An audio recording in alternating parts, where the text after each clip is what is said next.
Hello everyone, welcome to a very special episode of This Week on Dead by Daylight. It's good to be here, it's good to be home. It is. Took me a while to get here today, but I'm very happy. So first off, let's thank, big thanks to all the people that streamed the game in the last 24 hours. Yes, all the ones that were there. Switching hosts. Yeah, it was really cool. Yes, and I think a lot of people appreciated to see everyone from around the world streaming our game. So it's really amazing to see streamer continuously playing our game. So thank you everyone for sticking around. Quite a lot of fun. It was really good. Let's start by thanking Bjorn for helping us hopefully make this a success. We'll see. I mean, it's not done yet. We'll thank you at the end of the show. That's so mean. Thanks for being here. Yeah. Thanks to all of our mods who are showing up today. So we have who? Bucket, Clyde, McLean. He's not a mod. He's supposed He to be is. working. He's here. Sassy, Suggestive, and Faded. Everybody's Thank you, here. guys. Thank you very much. And thanks, Dave. You couldn't miss this one. It's a very special opportunity for us to hang out again. Yeah. All right, and people are answering, Dave. That's You what's guys happening. are switched, I think. Just a little bit. It's fine. That's fine. Never mind. Hi, Dave. Hello. Hi, Matt. Just before the show, I opened a really cool little package with a lot of goodies that were very exciting for us. I'll keep unpacking these things as we go along because we don't really have time to get through everything, but I want people to look at this awesome stuff that came from Sandy and from Danielle, I believe, from Austria. So, All yeah. right. So we're going to start with one thing. Challenges. Okay, so today, this morning, we got it like an hour and a half before the end of the challenge. So good job, everyone. It was kind of close. As for today, 15 minutes ago, we were already at 54% for the chases started and 56. Oh, it's for in the crawler yes, at the bottom. I put it. I asked It's for a really crawler. crawling, Yes. this one. And 56% for the chases ended. I will still update you guys at 4 and 10 p.m. So, congrats on that. We're really going strong on this one. Then, challenges. I have a million questions over the challenges. I have a Steam post that is pinned on the Steam forums where you have most of the questions answered, but the one that's coming back a lot is how did we select the numbers? Do you want to talk about this? Yeah, of course. So we went ahead and created some very special analytics when we didn't have it. Sometime we actually already have it, and then we went through rounds of analyzing all of this to make sure that the numbers we would create would make sense. So we have Stéphane, Julien, you guys that work on that, and then we kind of knew that there would be a little bit more people playing. Well, the idea is to make it a challenge. So we took the daily average of that, and then we cranked it up a little bit. There you go. Okay, which makes me want to talk about the rest of this. Well, the other thing is that the challenges we picked, as much as possible, we wanted it to be things that people would be doing in the normal course of the game, so that it wouldn't screw up the people wanting to play the game normally. Yes.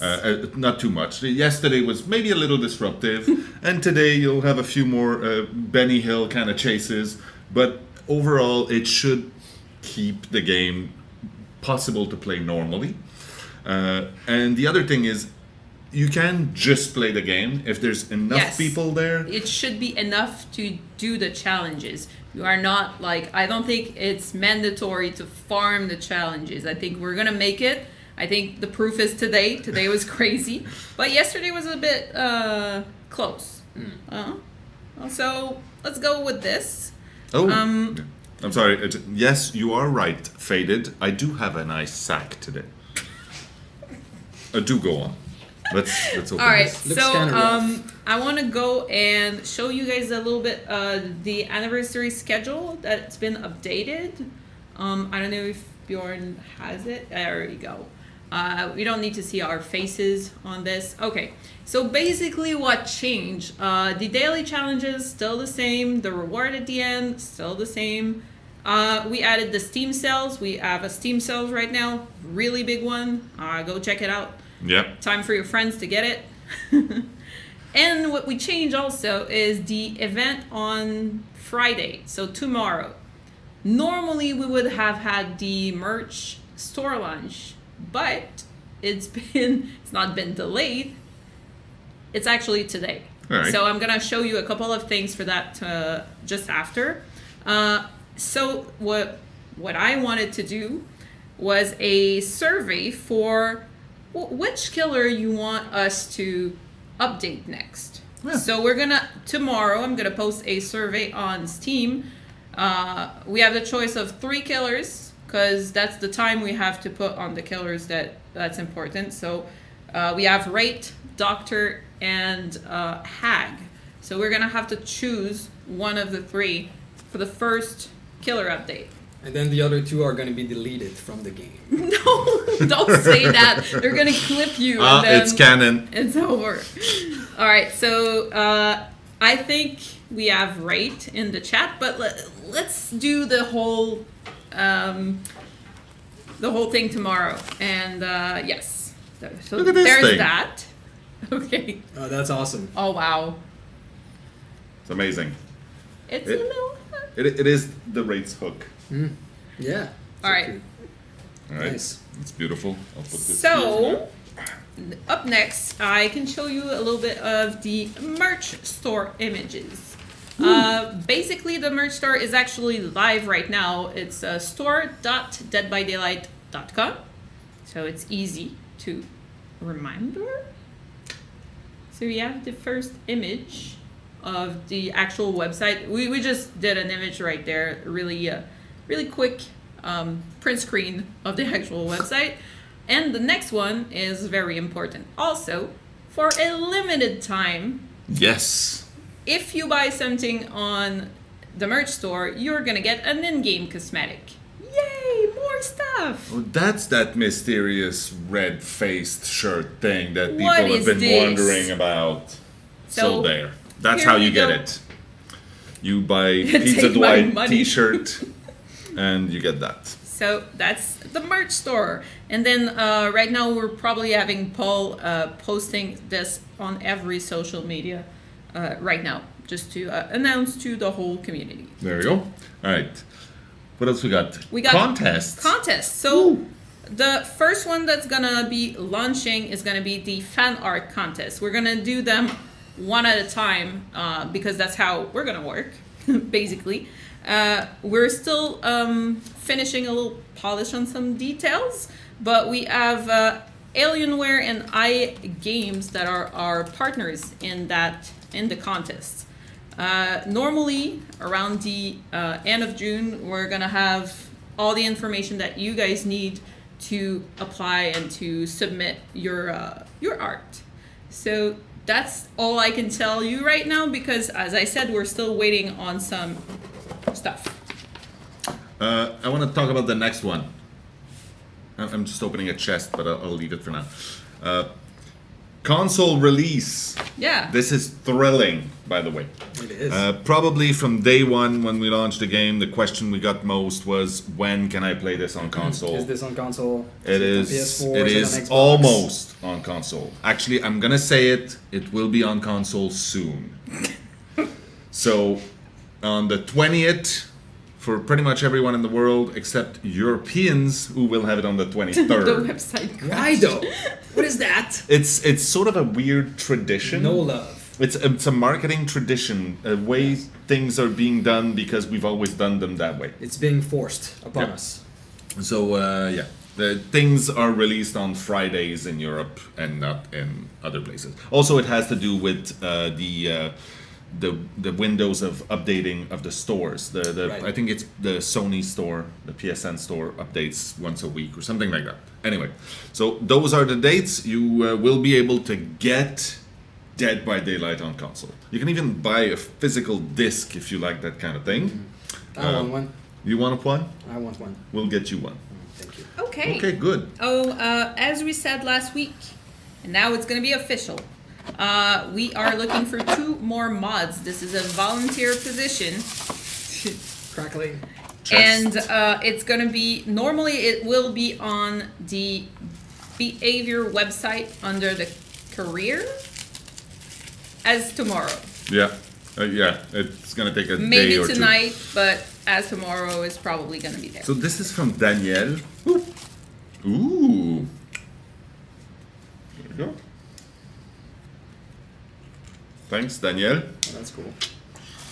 There you go.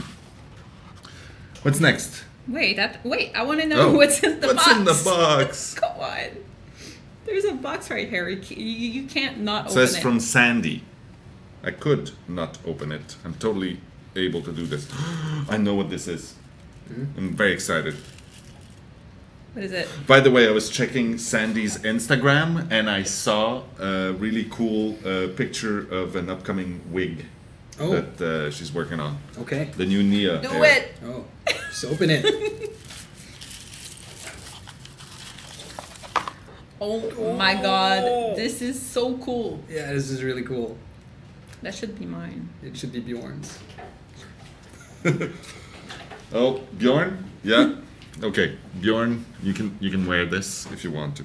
Oh, okay, you Or want you to can show show it? it. All right. Slow. Look at that arm. Look at Bjorn's arm. It's a majestic arm. Thank you. Thank you very much. Nope, nope, this goes in the thing.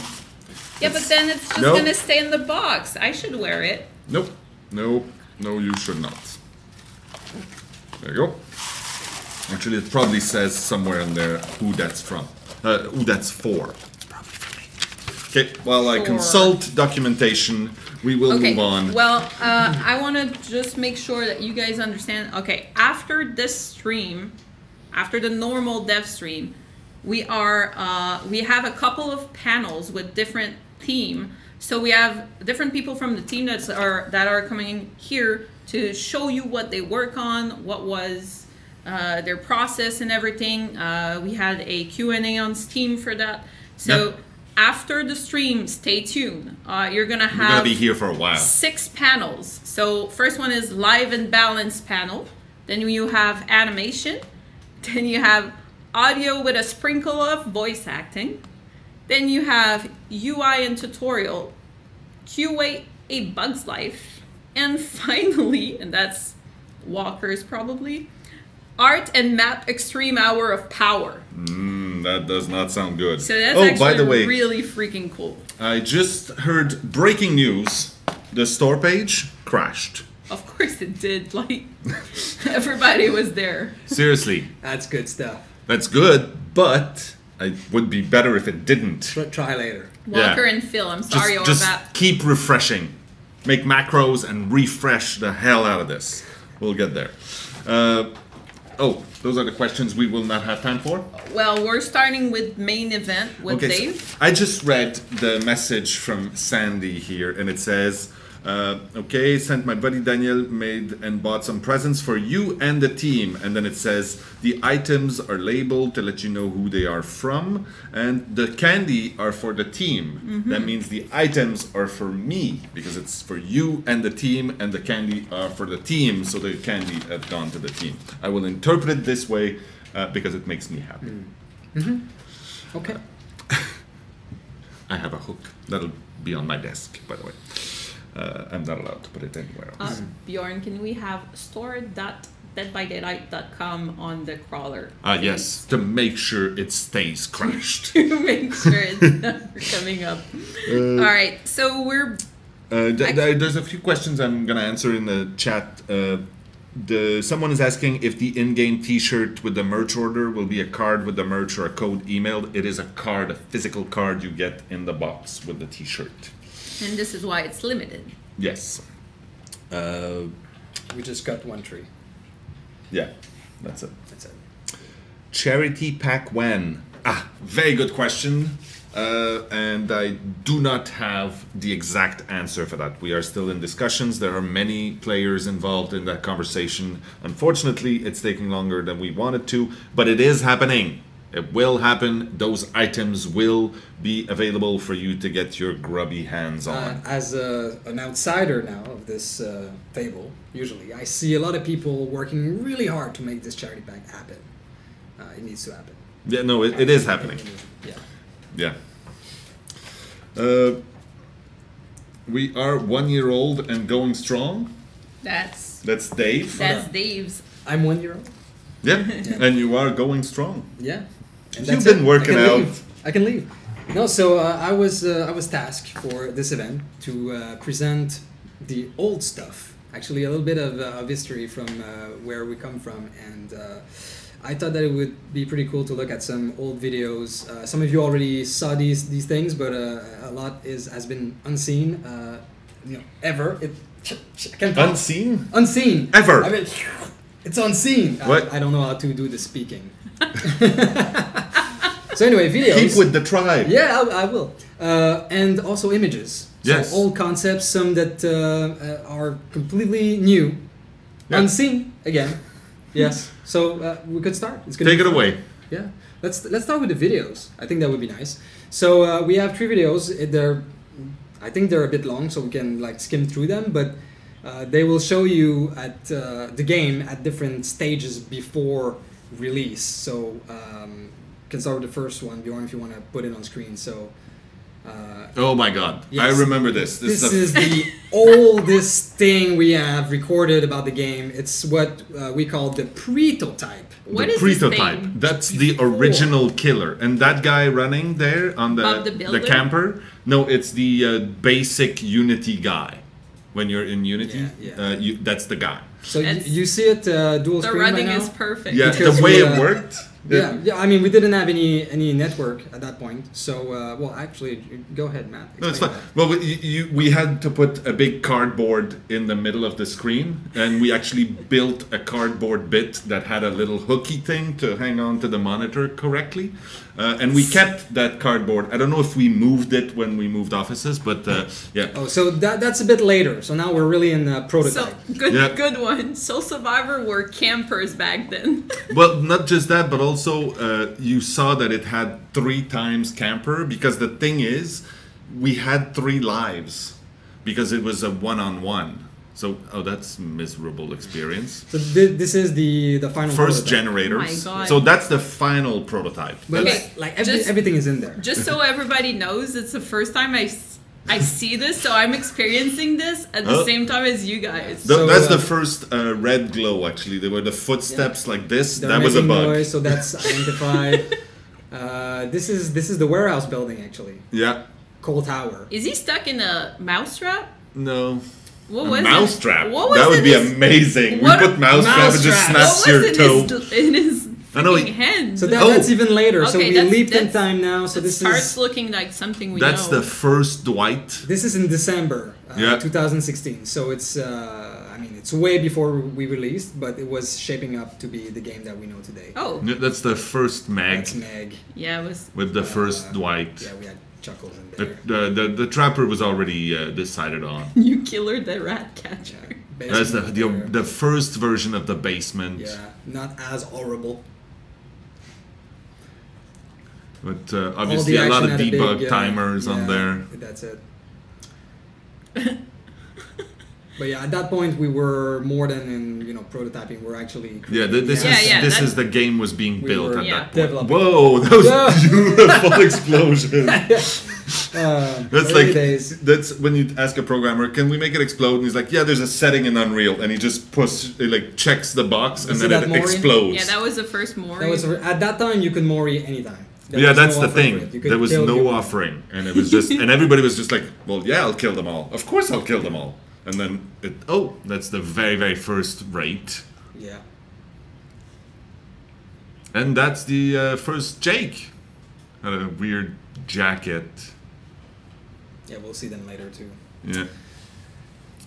Yeah, so that's interesting. I mean, Oh, that's Still not, but it's exploding? that's not the right animation. actually I wanted to see the explode. original Wait. animation of the rate. We don't have it anymore. It actually exploded. Yeah. Like the palette, Yeah, like There was an smoke and explosion. explosion. Yeah.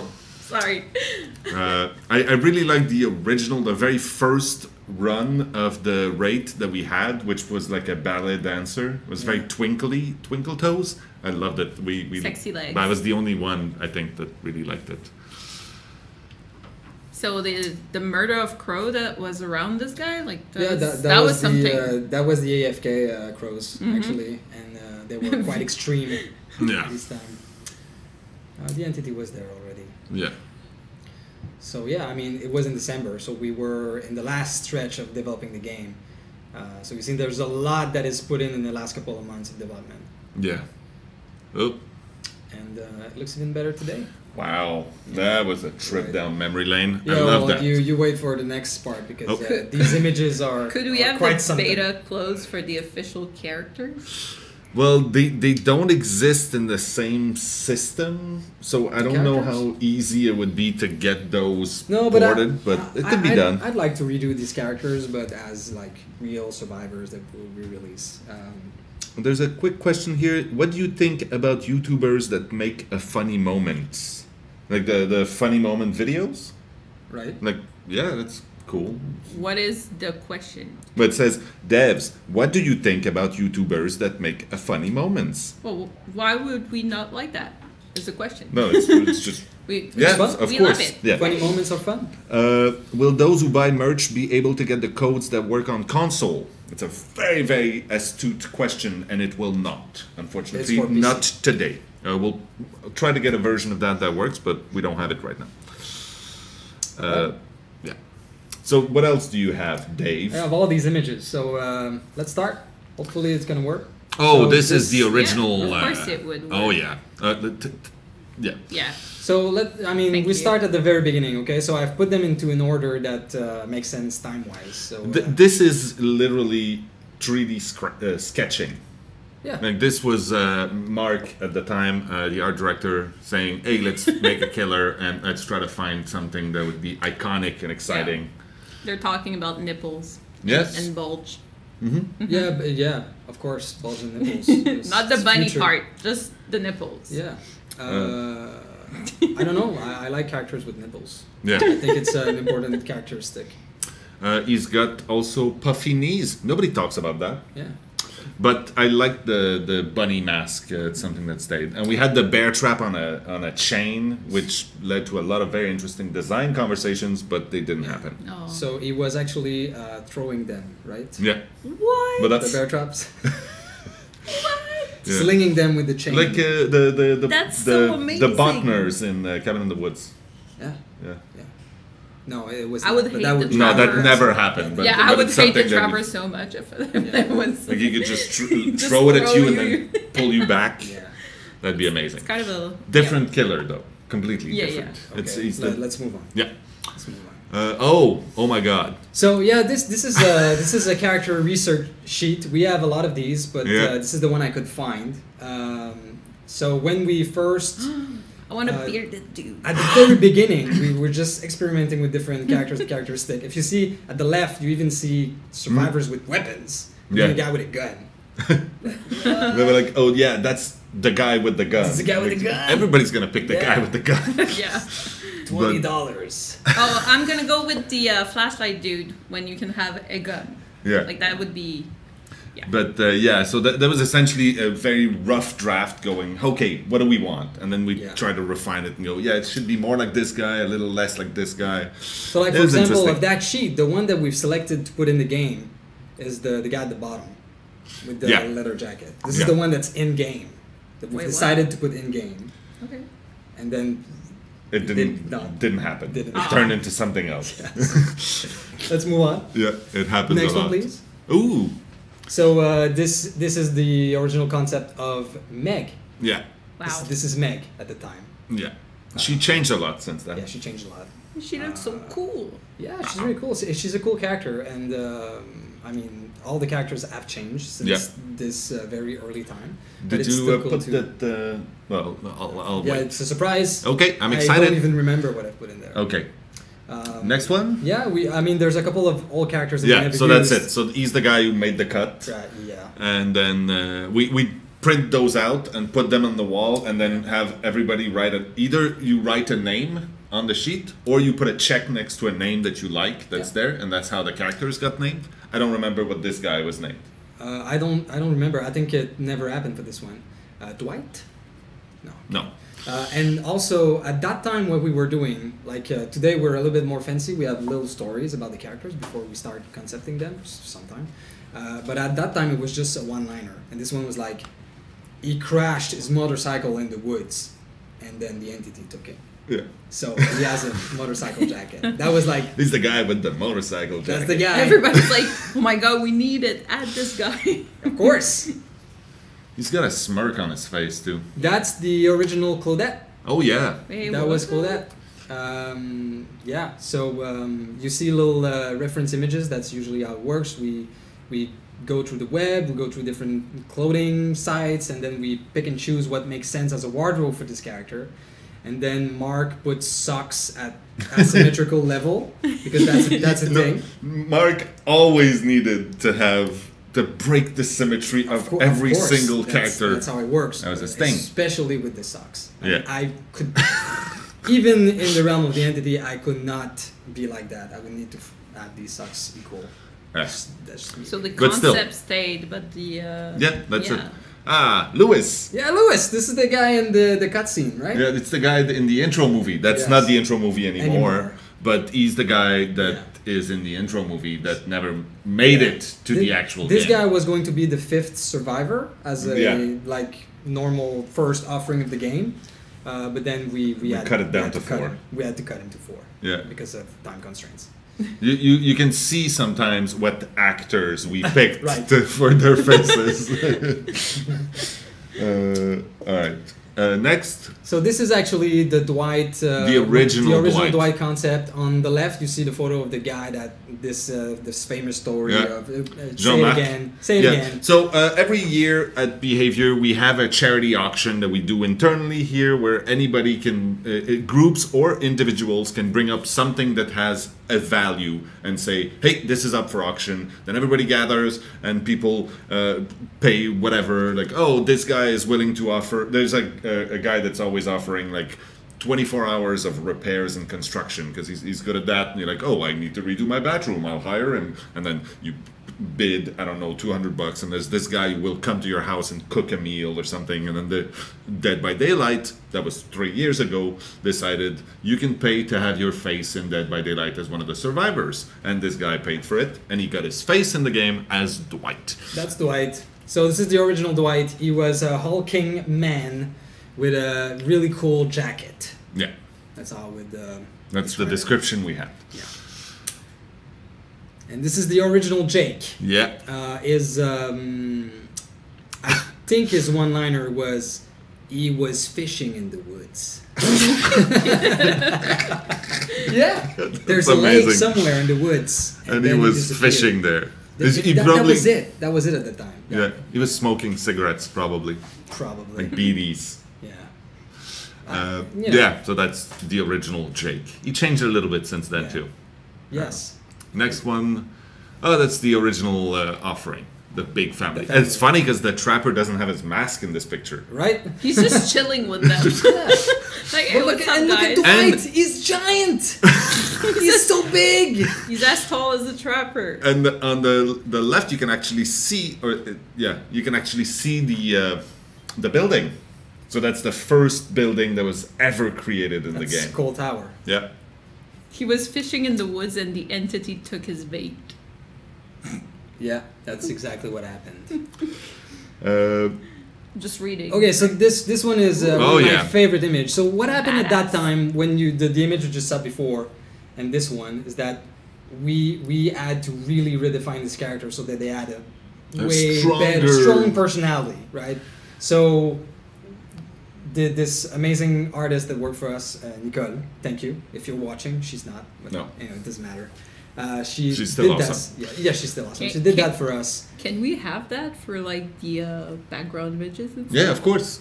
Yeah. So That would be yeah, she really did that cool. for us, and we had like a week of conversations about this. Going, Oh, is yeah. this the direction we want to go? We're changing everything. Is this gonna work? But you can see that this ended up being exactly what you see in the game. Yeah, it's much closer than what we have as characters right now. I mean, Dwight changed to the white shirt and tie. But Claudette is exactly the same. Meg is practically the Very same. close. Jake as well, except for the shirt. So Can we have tattoos on Meg? I'm not sure. Come on, that would be badass. She's been taken without tattoos. I'm not sure Yeah. how this could happen.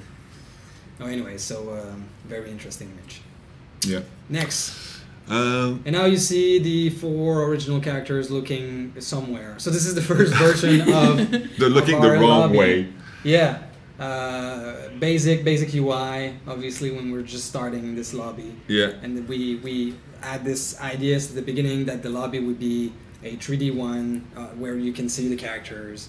And this was one of the first implementations. That's why it's so funny. They're looking, I don't know where.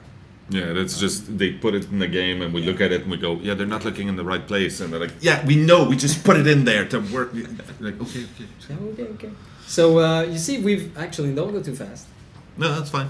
Well, Okay. did you have stuff to say? Yeah, I Yeah. have Okay. something. Go. No, I just wanted to say that the original Meg and Claudette stayed with us quite some time. Yeah, because even that's if we true. have the new model for Dwight and Jake at that time, we'd still be playing with these old models. Yeah. Anyway, that's it.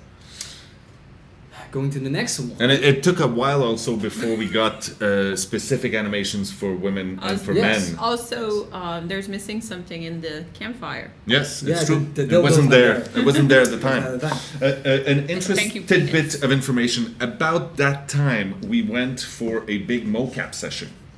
Right. We What went is to this? Toronto for motion capture. There we So go. we got a bunch of us. We went there with some animators, the animation director here, and we captured footage of people doing silly things with suits with balls on. And then we captured the movement, and then we put that in the game to get the animations to be a little more lifelike. The interesting bit. There was a guy and a girl and a really tall guy and a really small girl, and they were both doing animations and things, and mostly he was attacking her and she was running away, and then he did a lot of the animation for the survivor, but she was so good. He was okay, but she was so very good, very great actress and a great stunt person. We actually took all of her animations for both male and female. We tweaked them obviously once we got them, but 90% of the footage for the survivors has been mocap on a very small little girl. She's not a little girl; she's a grown That's it. woman, but she's a It very would make for small a better woman. story. A 6-year-old. Yeah. Okay, so What is this? So I've selected some old concepts of early concepts. So this was one of the landmark of the woods, the industrial area, which we call Macmillan Estate. So we knew from the start we needed some landmark items, like unique pieces of Yes. scenery that if you're playing the game, you could go, it's right next to the weird tree. And I think that was the description. The A weird tree. So if you go to the next one, there's another version of the weird tree. This Tree? is another. This is Do one we that's have 3 weird trees? Yeah, weird trees. No, it's hard to say. It's horrible. Yeah, I know. So this is actually one that is in game without the face. Yeah, because it was the scale of it Yes. means that when you're on the level of a survivor, you could never see the face and the So, detail in there. yeah, so So might it as turned well- into just the big Yeah. tree. Yes. Next.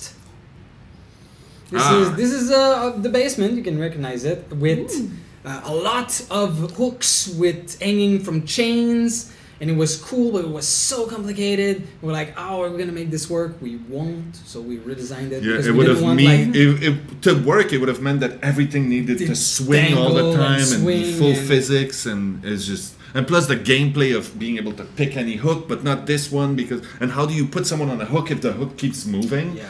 Anyway, Also, it's very, very industrial. yes, very much. It so. would, that would have fit well in Macmillan, not necessarily everywhere else. Next. So this is this is the basement. You can recognize it with a lot of hooks with hanging from chains, and it was cool, but it was so complicated. We're like, oh, are we gonna make this work? We won't, so we redesigned it. Yeah. because we didn't want, like, Yes, very much. it so. would that would have fit well in Macmillan, not necessarily everywhere else. Next. This is another version of the basement. You can see a closet too. A wooden closet. I remember that one, and we were like no, this is not. This is just the basement. Yeah, it's not exciting at all. Like it's just the basement. It's an unfinished basement. But you have shelves to stack your, I don't know, traps. Or, There's a chest also. Yeah. You can go to the next one, which was an iteration on that one, which is It's more much like, closer to what we have now. We wanted the basement to be a place where the entity was felt more. So that's why we added like the cracks in the wall with the weird red lighting. It comes from we don't know where. Well, we do. Yeah, we do. We do. All right, next.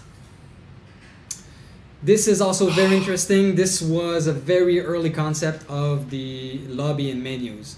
So the idea was that every menu would be fully interactive in 3D. So you would actually walk around to wherever you needed to be. So you could go like walk to the entity like. No, but you'd walk to that door to be able to exit and go to the level, or you'd walk to the tree, and on the tree would be hatched all of your blood web and progression, and you'd walk to this. It's cool in principle. It's very expensive. Yeah, that's what I was gonna say. That must be like super complicated. Yeah, it was a task too big to handle for us at the time, so it was scrapped in part. We could actually bring it back. Kept at least the what we've kept 3D. That's in the game. But the idea also is that during production there's always these decisions. This would have been super cool and gorgeous, and we could have done really cool things with it. But would that make it a better game than, let's say, the Blood Web? If we have a choice between those two things in development, what do we pick? Do we make a progression system, or do we make a fully functioning 3D menu that you walk in? Yeah. I don't have that image in the presentation, but I think that Sarah will later. Make it a at map. That time, we actually thought that the Blood Web would also be a 3D thing that you would evolve in. So you would actually, like, let's say, go into that dark door, and then you would be in a 3D world. In a 3D world where you would walk to go and collect your perks and stuff on the Blood Web. It was crazy. It was like, happy times in UX. Okay, next. Hooks. Yeah, maybe we should disappear from this one just so that you can show the whole story. This is one of the first iteration of the hook progress. It was explained to our concept artist that the entity would appear with time as the sacrificed person would bleed out on the hook. This is one of the first entity representation of what it would be, and it was like this weird growing tentacles coming from the ground and going up and plugging in the survivor, so you would actually get stabbed multiple times, and when you get stabbed like for these six tendrils, you would die and be eaten by the entity. It's pretty cool. Our entity is pretty cool too. I guess this is because it's new. Like I see it again, I'm like, this is cool. I want it. There was a few good inspirations for what the final look of the entity would be. I think at the time we simplified this concept just because doing the fighting sequence, the struggling phase with all these different parts was just way too complicated. And what would have been the animation of kind of the unhook? It would have been complicated. Like and also it needed to be something that would be clear to people what is happening right now. Like the struggle phase and things like that needed to be Next one. Oh. Okay, so actually we start like wait, what is addition, right? So we're in chapter 1. Yeah, the first one. The last breath. Last breath. So these are research of the nurse character. So this is how it looks like when concept artists. So the left top was going to be like a kind of a disappearing with the disappearing, reappearing. Wow. How the nurse that was the effect of blinking.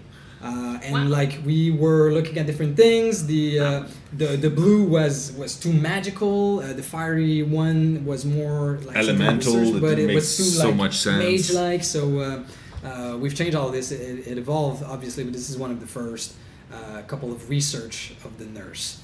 You can see even a lot of these versions don't even have a bag on their head because we weren't there yet. Yeah. Actually, sometimes a lot of people ask us like, where does the idea come from? Is it the lore? Is it the concept? Is it what is it? And in that case, I'm pretty sure the bag came first on concept, and then we made the lore around it. Yeah, absolutely. We just thought it looked really cool with a bag. So next one, I think we have another one about. That's the asylum. The asylum with lighting research, because we have we have a rule. We had a rule that every team or place that we would visit in the game would have a different color scheme and lighting. So this is just like a slide of research with the asylum. What color would it be? Because it was a new team, right, that we've added after the game was released. Next. Now we're in the Halloween chapter, so right after Haddonfield. So these are concepts I think we never shown anyone.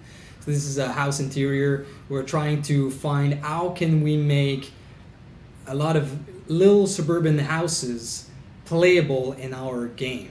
Yeah, because the thing is, all the other buildings that we had created so far always followed the same rules. There's no furniture in there. There's no decorations. There's like, no. How is a suburban house gonna look if it's empty? Like, it's gonna be like, is it gonna be boring? Is it gonna be flat? So we're like looking into what can we put on walls and on the floor so that it looks like a living place. Next. This is another one for Haddonfield, one of the house. More research. Yeah. It's like more beat down than what we have in game right now, right? Yeah. Absolutely. Next. And this was the general mood where we wanted lit street, but it had to be really dark. I remember that at the time when we were discussing this level, we're like, this is going to be our darkest level. It was a thing. We wanted to go there, wanted to explore this. But this was the first versions were so dark, it was unplayable, it was so we tweaked that a little bit. Yes. Okay, next. And then another variation of another house that could be in Haddonfield. Yeah. All right. Now we're at Flesh and Mud. Yeah. So these are other concept of what possible maps that could have been. Yeah, that never happened. So we have a little village here. I can move on. And then again, establishing mood shots of what the swamp could look like. Yeah, early researches, but we already see like all the roots and the maze wall that we used. And the raid in the background. Interesting story. The swamp was originally home to the raid. It's true. Yeah, but then Swamp could not have been released in the original offering, so the rate was moved, lore and everything, to the junkyard. Sometimes these things happen quite fast. Yeah. And then we're like, oh, okay, let's change everything. Yeah. Next. Another one, more opened. Again, the raid is there. Smashing stuff. He's smashing breaking things. I think there's a small arm trying to reach. Then chapter 4, A Spark of Madness. Ooh. Much later, obviously, this one you will remember. It's the last one we've created. So a nice research of what the Larry's Memorial would look. Next one. Same kind of thing. Yeah, it actually. Again, we're like, this is going to be the darkest one. It's going to be so dark. Pockets of shadows. Yeah. And this was the original concept for the shock room. Yeah. And it was judged too ancient for the place we were, so we redesigned it, but I thought it was interesting to show it. And that's it. That's a very... we've seen a year of content basically really quickly there. So I have a question here saying, how were the cosmetics that the Street Mag Science Fair thought of? It depends. For the weird, it was really a quick little thing. We needed to do an exclusive, and we're like, okay, what could be cool? What could we do quickly that would be really nice? The weird and the Jake mustache were sort of done like at a moment's notice like that. We just wanted to have some cool facial hair. There's something on the team as a sort of long tradition of facial hair is the thing that we like to put in games. Yeah, that's it. Yep. Yes. We have 15 minutes left. Okay. Just saying. That's fine. We still have stuff to talk about. Yeah, we have this but the Q&A is mostly gonna be like more on the panels. We'll do it on the panels, yes. So I have here, any plans to maybe swap together a PDF with these early concept works and maybe sell in your stores? I would buy that in a heartbeat. Art book version 2, the Artening. Possible. I mean, people were asking to update the soundtrack and update the art book. It's not something we're gonna do. These are moments in time, but maybe an art book version 2, maybe a 1-year anniversary edition or something like that. It's not out of the question at all. It'd be a really cool thing. And there's another question about is it possible to upgrade from the basic version to the deluxe version? This is something that we're waiting on Valve to do. It should be a simple matter and it should happen. What is this? Why are we talking about this?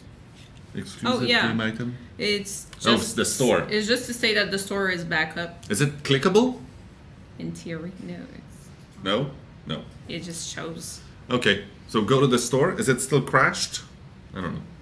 It's up. Yeah, that's why. So go there and you can get your hands on that thing. It might be crashing again. I mean, it's just. Are you going to PAX West? I'm really not sure this time we're going to PAX West. Store is still screwed. Oh well. It would be a good time to update on the challenge if possible. That's a little early. We were at... Wait, what? Oh, the crawler as a... First off, there's a crawler. But it's not updated. With the information from just before we started the stream. Right. And then I'm doing the normal post at 4 and then at 10 tonight. Okay. Should we do this thing then? Well, I just want to say like really quickly that our concurrent player has been really high. It's nice to see everybody coming back and actually playing and contributing to the challenges. So thanks for being here. There you go. That's basically it is quite an enjoyable little moment. All my stats that I got this week. I got over 20K. Yeah. For the 2 first days of the anniversary. So yay, yes. Well done. VR for Dead by Daylight. So we tested VR for Dead by Daylight at some point when we started setting up VR rooms in the studio because obviously VR is super cool. And so we did a very quick and dirty job of trying to get it in VR. And I remember I tried the Survivor in VR and it was cool. It was clunky, it didn't work well, but it felt very promising, except there's no way you could play more than one game because it's so intense. It's just too much. But something like a spectator mode where you could watch a game unfold from a bird's eye view would probably be very, very cool. It's not something we are working on right now, but Take VR, the role of a crow. I love VR personally. Big fan. So yeah, we can okay, do let's this. do this. So there's an image that we want to put up, and there's a little story that goes with it. Should be in around the web. I'm actually gonna read what they wrote. It's a pleasant little story. So that's Stridor. That's not the one. No, it's not the one. It's called Stridor and Chantel's story, I believe. Yeah, something like that. So it says here. It's written by Stridor, so I'll try to do a voice. Not at all. Dead by Daylight to me. Do we have the thing? It's the other one. The one with the thing. Thank you. Visuals by Sweden Fox and audio by me. So, Dead by Daylight to me started out as a casual game that I played with friends. Little did I know, by simply solo queuing one evening, I joined a group of people with one particular person there. I would go on to spend almost every day and night talking to her since the day I met her. I will never forget how I loaded in as Pizza Dwight wearing flamingo pants, yet there she stood, Butterface Meg with a black coat. After the time we spent dancing around each other, flirting, gone unheard, hints gone unnoticed, feelings gone unseen, we finally had to stop and ask each other, do you fancy me? 6 months filled with heartfelt laughter and unconditional love have flown by. You went from stranger in a lobby to the love in my heart. You are my everything, Chantel. I love you. That is beautiful. It's pretty sweet. So the update to this The update is she said yes. Whee! Congratulations. We have people at the door trying to get in. Yeah. They I do zombies think or so. something? Don't let them in if they're zombies. Oh no, I recognize that laugh. It It is not a fan fiction, guys. It is a real thing. Yeah. That laugh was the doctor's laugh. So we them have for our the- two special guests. They can come in. So we wanted to do a quick message specifically to our. I'm gonna just move. Yes. To give you guys the. So please come and have a quick seat here, please. Well, You're gonna have to share. yeah, it's Share fine. the Just seat, get that's fine, closer. that's fine. There you go. We wanted to do a quick message to say a huge thanks specifically to our Chinese and Russian communities because they are an extremely important motor in what Dead by Daylight has become so far. So just big thank you, and we appreciate having you with us. That's good. Yeah, that's good. I'll get started. 各位中国玩家，大家好。谢谢各位1年来的支持。我们希望可以在接下来继续推出更多刺激好玩的游戏内容。谢谢大家。谢谢. I remember that from Hey, my you remember Taipei that? Yes. trip. Мы бы хотели сказать большое спасибо нашим фанам в России. Спасибо за вашу поддержку, за вашу любовь к игре. Dobro. Thank you. Thank you very much. 谢谢。 I can say something too in another language. Yeah. Merci. Oui. Hein, quand même, on va dire merci à tous Merci. nos fans en français parce que quand même, il y en a 3-4. That was cool. Yeah, I and love of that. course, you know, every player is important to us. Yeah, of course. We just don't have Every language. here. Someone that speaks. But we could everything. try to get the others. We have a few others. Yeah, but not later. now. Okay. That's for another stream. Maybe stream number 60. Do you want to finish your around Oh the yes, web? we do have a few things from around the web that I've collected and I want to show. It's a little bit of a special little offering. Let's do this. So the first one I have here is, oh, that's not good. No, it's There you go. showing it. Yeah, no, I want to know the names, that's why. Oh, So okay. this is a birthday card from Your Obsession. A beautiful Wow. needlework or something, probably crochet. Very well done, very cool. Thank you very much for the birthday wishes.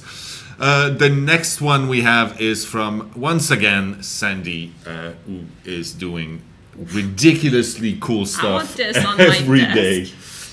I also saw the sneak peek of the new Nia head you're working on. I can't wait to see it. This is really cool, by the way. I don't know what the goal to this was, where it is currently. Doing a real X probably. Yeah, there you go. Then the next one is from Not the Basement, who's a regular on the show. Thank you very much for that beautiful birthday cake. I'm not exactly sure about the trapper's mask on this, but at least the hillbilly is showing some warm feelings. It's all gonna be okay. Except for Dwight. That was the earlier one. That's fine. And the next, the final one here is Oh, yeah. I do not have. Oh, that's I do not have the name for that one. We've I'm so seen sorry. some stuff from that Yeah. person before. I don't. But remember. I like this very much. It made me happy, especially because everyone got out. Well, yeah, they don't want to stay. That's for sure. And he only has 3 blood points to himself. Yeah, but he has cake, so that's a thing. So that was the very short version of the Around the Web for today. Thank you very much for that. And why don't we have a Q&A today, Matt?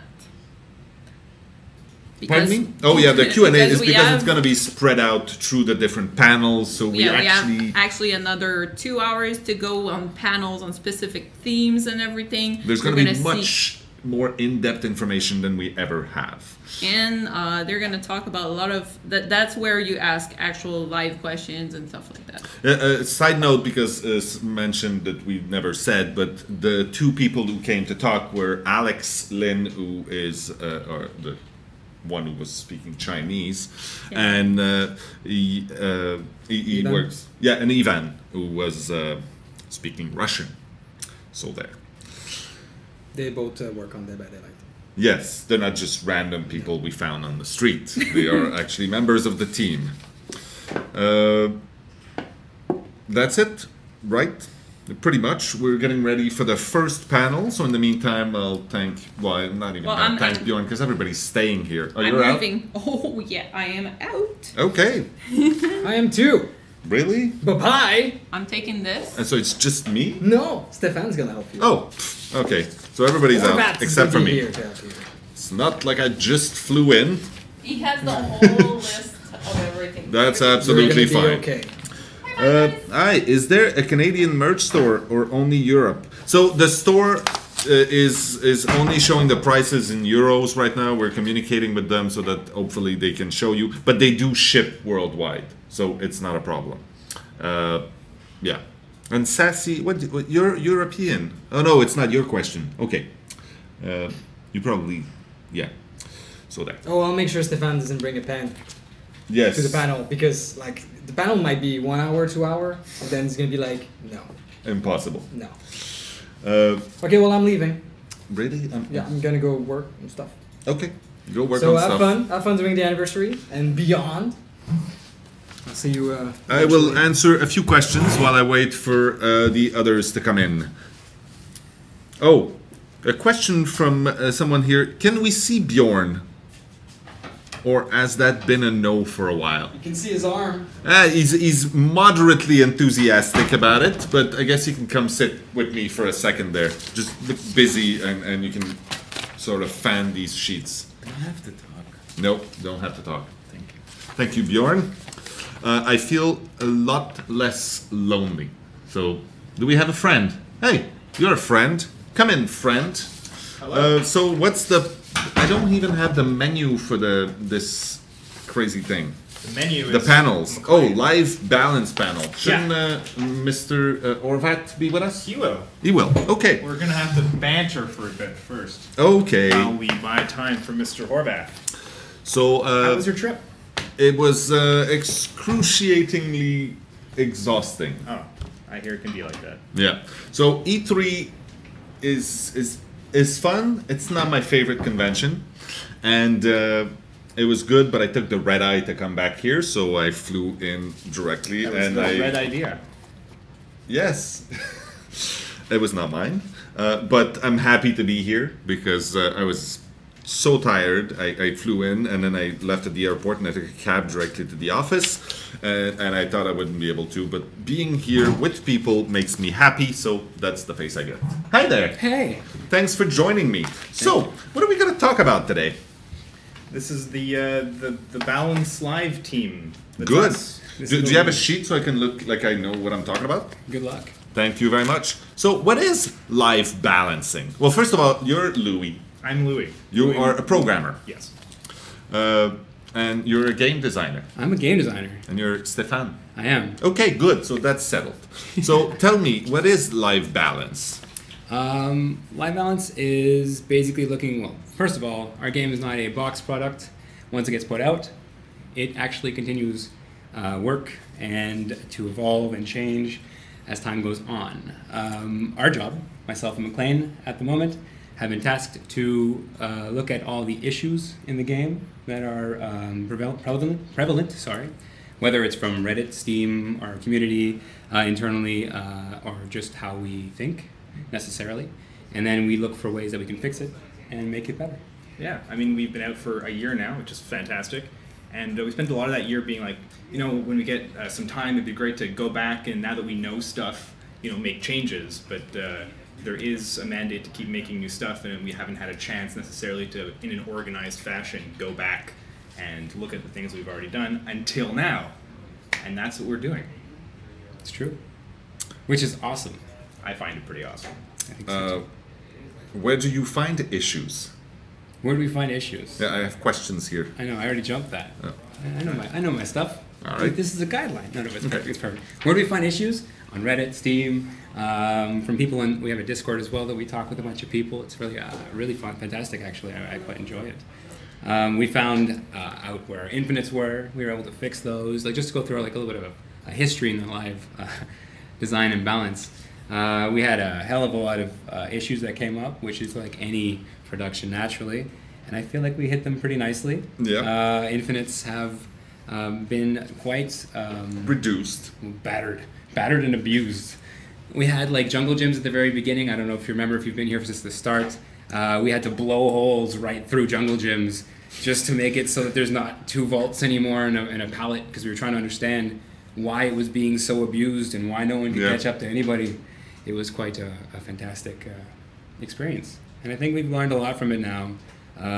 With changes like Bloodlust or whatnot, it might even be possible to have the jungle gym generation be more similar to what it was before. I know Matt is quite interested in looking into that. I won't go any further because he'll want to talk about it himself, I'm sure. On his hour of power. It's actually a half hour of power. I kind of screwed it up. It's supposed to be like Sum 41's half hour of power, but it's actually only 20 minutes. It's not actually 30 minutes either. So I apologize. All right. Yeah. Cubes. What are cubes? Well, tell us, please. This is a thing that we've started just recently. The very first product of what we'll call the cube process was not actually a cube. It was that very quick doctor patch that you saw shortly after the doctor came out. That was the live team right after we released the doctor, and we sat down, we watched how people were playing it and what people were saying, and thought, okay, what can we put together very quickly to address players' concerns in a quick time frame. And that's why we were able to get that patch out really quickly, because we'd started our process. It's kind of like a parallel to what other things are going on, because we've really started working on the process we used to make the game, and we split it up into different streams and teams and things to really nail it down by purpose, I guess. And so now we've got this team that's able to, while everything else is going on, we are now able to actually do live gameplay things. The things that we want to do. Things that we want to do. So the little doctor patch wasn't a cube. Maybe we might want to call it a cubelet. Yeah. It was called a cubelet at the time. Yeah. The 2 T's. Yeah.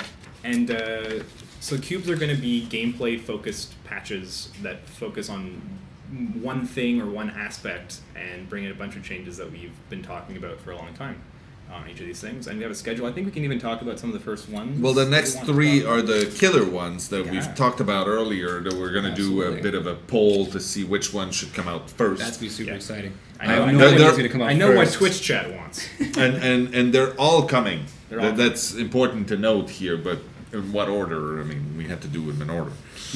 So, yeah, I think that there's quite a vigorous outcry for the raid to get a little bit of love, but then again, the Hag and the Doctor are on the list too. Absolutely. Right? So, tell me about the Hag. What do we want to do to the Hag? I would love to, actually. So, we've been going through, I've been going through Reddit, Steam, literally anything I can get my hand on to find out what you guys would like to see from the Hag, what the issues are, where you guys are feeling hurt, frustrated, misunderstood. I'm with you, following you, I hope. So you guys can tell me whether I'm on the right track or not, whether we are on the right track, and we can go from there. These are not going to be exactly what happens. Oh yeah, this is These very are ideas. early. We're just throwing out ideas here. In fact, this is a good opportunity for you to tell us if you like the ideas we talk about today. We would love that on Reddit or Steam. We read. So, for the Hag, we'd like to add an aim to teleport. There has been an issue with knowing which actual trap you're going to teleport to. Right now, you can kind of focus towards it. As long as you have a more of a centered section, you will have an easier time to achieve your teleport to the trap you're actually looking to go to. We'd like to make it more even better than that. We want to highlight it purple when you look at it, and then you'll know which one you're going to, and you can teleport. We'd like to add a new button to teleport, because right now you kind of teleport when you're trying to break pallets. New button pick when? people up. When we do the Hag Cube. That's deciding now upon these lovely people here themselves. So, Trap Cleanse. This is something for survivors to do against the Hag. The Hag is becoming very strong, very clearly. So you will be able to crouch walk, over the trap and then cleanse the totem, not totem, the Hag trap. It'll take 0.5 seconds. It'll be pretty cool. Add-on rework. We know we've said that many times that she needs some love there. And perk changes to all Hex totems. For the example, the one that we've spoken of for many times, third seal will have dying and hook survivors hidden, So and a delayed basically, fire spawn. the idea, and we talked about when we first did third seal. We've called it so many things. What's it called now? Sorry? The third seal. The third The seal. third seal, yeah. We've called it many things. I don't remember what we ended up with. Anyway, when we first brought it up, we were talking about whether it should hide all the ores. And we're like, is that too crazy? Like, to not be able to see people in a hook, to not be able to see people who are dying. Anyway, so we're actually thinking about that again. It's not crazy anymore.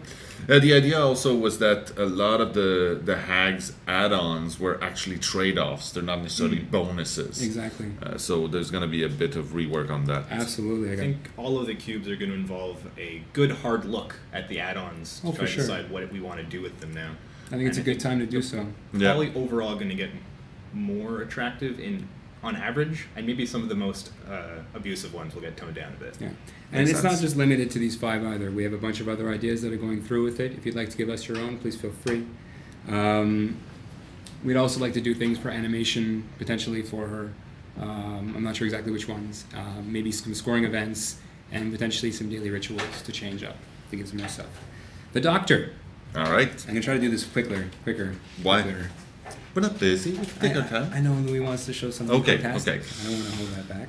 I almost forgot about that. Well, there you go, see? So exciting, right? Snap Out of It changed to a healing category, so now you can actually use items and perks to speed up the action or slow it down if you're a killer. Dying Light would then, in theory, make it longer to snap out of it. Botany knowledge to snap out of it faster. Yes, sir. Survivors must heal Snap Out of It before healing teammates. So, as well as before, when you were in Snap Out of It, you couldn't heal yourself before you snapped out of it. Now, you also have to heal the Snap Out of It first before being able to heal a friendly survivor. Yeah, this is a change if you're trying to heal somebody else who is in Madness 3. Exactly. And they're going to be too crazy and they won't let you heal them. So you can help your buddies get out of madness. Yeah. Please. Focus. That makes sense. Snap Out of It skill checks. I want to add 3.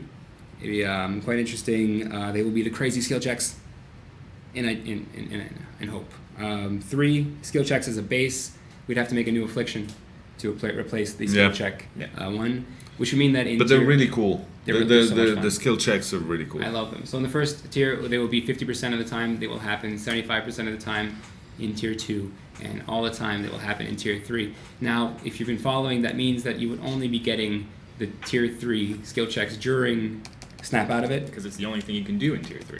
And you're already mad, so this makes complete sense, I think, right? Poetry. Successfully shock therapying somebody will stop all survivor actions for 2 seconds. That's the spicy one. That's going to be crazy. You guys wanted something that the Doctor could do in a chase. So now you could think of it as preemptively shocking a window, so anyone who's going for the window will get shocked, can't do the window for a few seconds. You can sort of mess up what they're going to try to do in a chase. This is something that we want. This is a spicy one that we're going to want to test out before we release it. But there's something that we wanted to let you know what we're thinking of, what we're trying, even the crazy ideas, I guess. Well, the thing is also usually the really fun bit as a killer in a chase is when you get a sense that you were one step ahead. Yes. Which makes for a good little breaker. So. That's how you break the chase, usually. So, adding a scoring event for shock, dodge, and survival points for snapping out of it will also be something to look for the Doctor. But these are for survivor events. The Wraith. The Wraith. The most please. asked for at the moment. And you can let me know, of course, with these ones as well. The first one would be to reduce the bell range to 32 meters. It could still be affected by add-ons, so it would be much closer to the actual Wraith. And if you're on the other side of the map right now and you can hear the Wraith decloak and cloak and you're just like, I'm fine. I don't need to do anything. I'm just going to keep doing generators. That's a little bit too easy. We're going to make it so the Wraith is a little more stealthy and you won't know whether he's cloaked or not most of the time. Makes sense. So, faster uncloak. There's been an idea to add potential windstorm as well. That also increases the lunge range coming out of your cloak.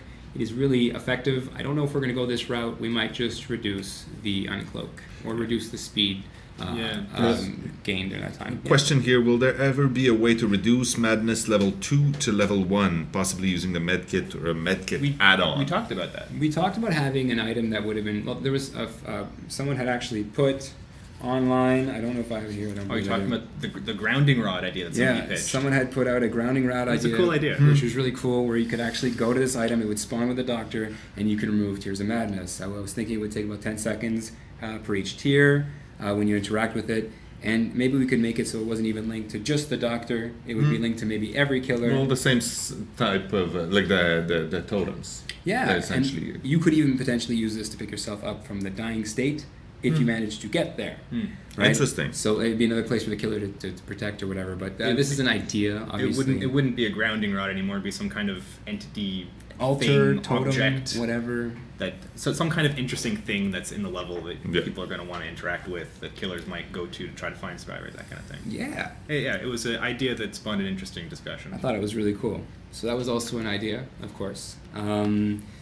Getting out of a cloak will give you a 2-second lunge instead of the 1.5 seconds that you currently have. What does that mean? That would mean that your lunge, instead of running and speeding up over 1.5 seconds, which is pretty much you speed up over 0.5 seconds, you make 1.5 times your speed, and then you just rush towards the survivor. So you cover the distance very quickly. You also, which means that it looks like your lunge range has been increased effectively. You're talking about when you come out of a cloak? Yes. So on your next attack, you will get a further lunge. That's essentially windstorm add-ons. Slightly, except you're not getting a speed boost. You're getting an increase to your lunge. Right. Yeah. So, which works differently in a weird way. So to wrap it up here, we all agree that the uncloaking of the Wraith needs something. Yeah. But we haven't quite decided what. It could be an on-hit effect as well, like a hemorrhage of some sort that would cause him to bleed more. It would really work well with his perks. 4, we'd like to make it so that he can break generators and pallets while he's stealthed. The way that this would work is that you'd initiate the break, and then you would come out of stealth just for the time period of breaking the generator. Your heartbeat would be blaring, and you'd hear the actual damaging of the generator, and then all of a sudden you would cloak back, and you'd be able to go back about your business. Because when you're spectral, you can't break a generator with a spectral foot. I mean, that just doesn't make no sense. I just don't think so. Yeah. It's so much cooler to see yourself kicking it. I should just uncloak your leg. Just your leg comes out and breaks the thing, and then it goes back. You can tell us if you'd like that.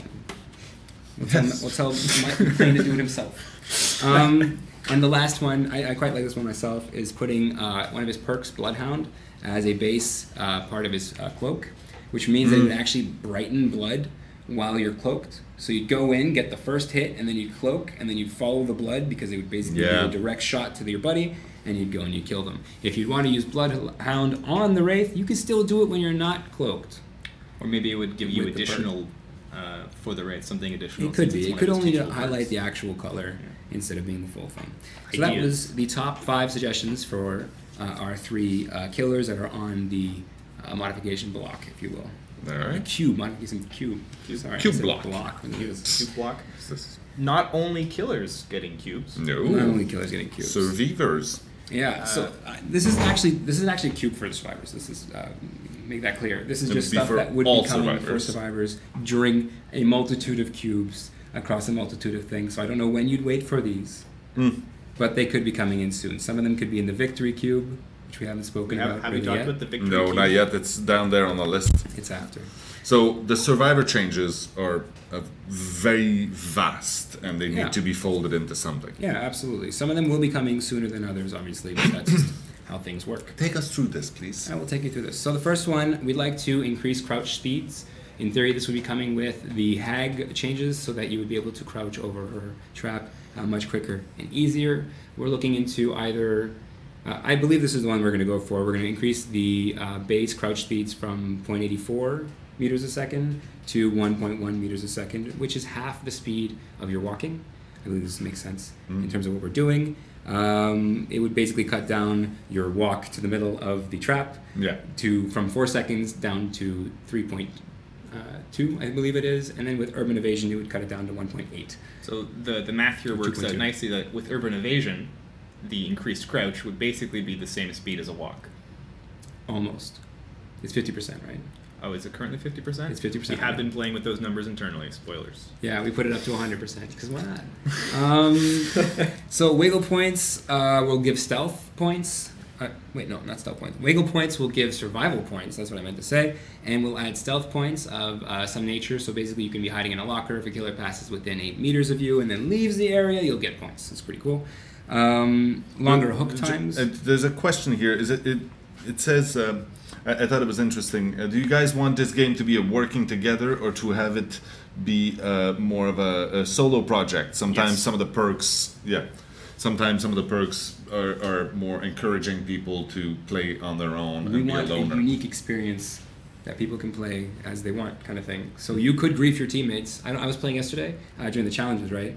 And I start a match. I'm like, oh, this is gonna be exciting. I'm a killer. I get into the match, and all of a sudden I see do, just like notifications everywhere because everyone's just dropping pallets. And I'm like, oh, fantastic. What do? I'm gonna go find somebody. So I went and I chased somebody down, and I knocked them down, and I hooked them. And I'm like, what am I gonna do now? I'm gonna break pallets. So I broke pallets all over the level, and then survivors had no chance anymore. The challenge yesterday was actually for survivors more so than the killers themselves. Against themselves. Because you were dropping pallets, which hurts your teammates. You don't know where to run anymore. Everybody was staying in the same area. It was completely empty. It was quite exciting. I've always loved the fact that the game supports all the let's say horror trope mentalities. It supports the people who are in it only for themselves, as well as those who figure they have a better chance if they work together. Absolutely. Oh, by the way, I let that guy go. The guy who dropped all the pallets. Yeah. His name was Let's Do the Challenge Together. Aww. So I was like, I'm assuming you were the guy who dropped all the pallets for me. Thank you. I really appreciate it. There you go. So yes, longer hook times is something we want to look into. 60-second halves with 3 escape attempts. We'd also like to look into Slippery Meat to give it an extra escape attempt per level, in addition to what it already does. Mori changes so that all Moris would require you to hook a survivor before killing them, except for the kill the last survivor. That's one that's maybe coming sooner rather than later if we're going to talk about. Well, it is a rather, I'd say, divisive one right now because it changes very critical parts of the game. But absolutely, the idea of this is that we don't want to have people being removed from the game within like 3 minutes. We'd like you to play. We'd like you to have an opportunity to escape, and your friends to save you. So that's what we're looking for. We look to change BMP at the same time, brand new part. This is an add-on for your toolbox that makes you instantly repair a generator, which can be super frustrating as a killer. We're looking into doing multiple things for this. I'm not going to go into it right now, but I'd like to maybe do something a post for it to show you. If you guys have any ideas about how you'd like to see brand new part work, now's the time. Yeah. Pallet drops will get scoring for distractions and strategic drops. Strategic drops are done within the chase. Distractions are done within the tear radius itself. We're going to look for hook scoring, abuse scoring events that were removed back in the day are going to be brought back, like bold, which is, I think, jumping out of a locker near a killer. Those of you who were with us in the early days might remember people just jumping in and out of lockers the whole game for points. Or just running near the killer the whole time. Jesus. And post-exit scoring will have a 25% bonus for all actions, altruistic actions, after the gates are open by default. Altruistic actions.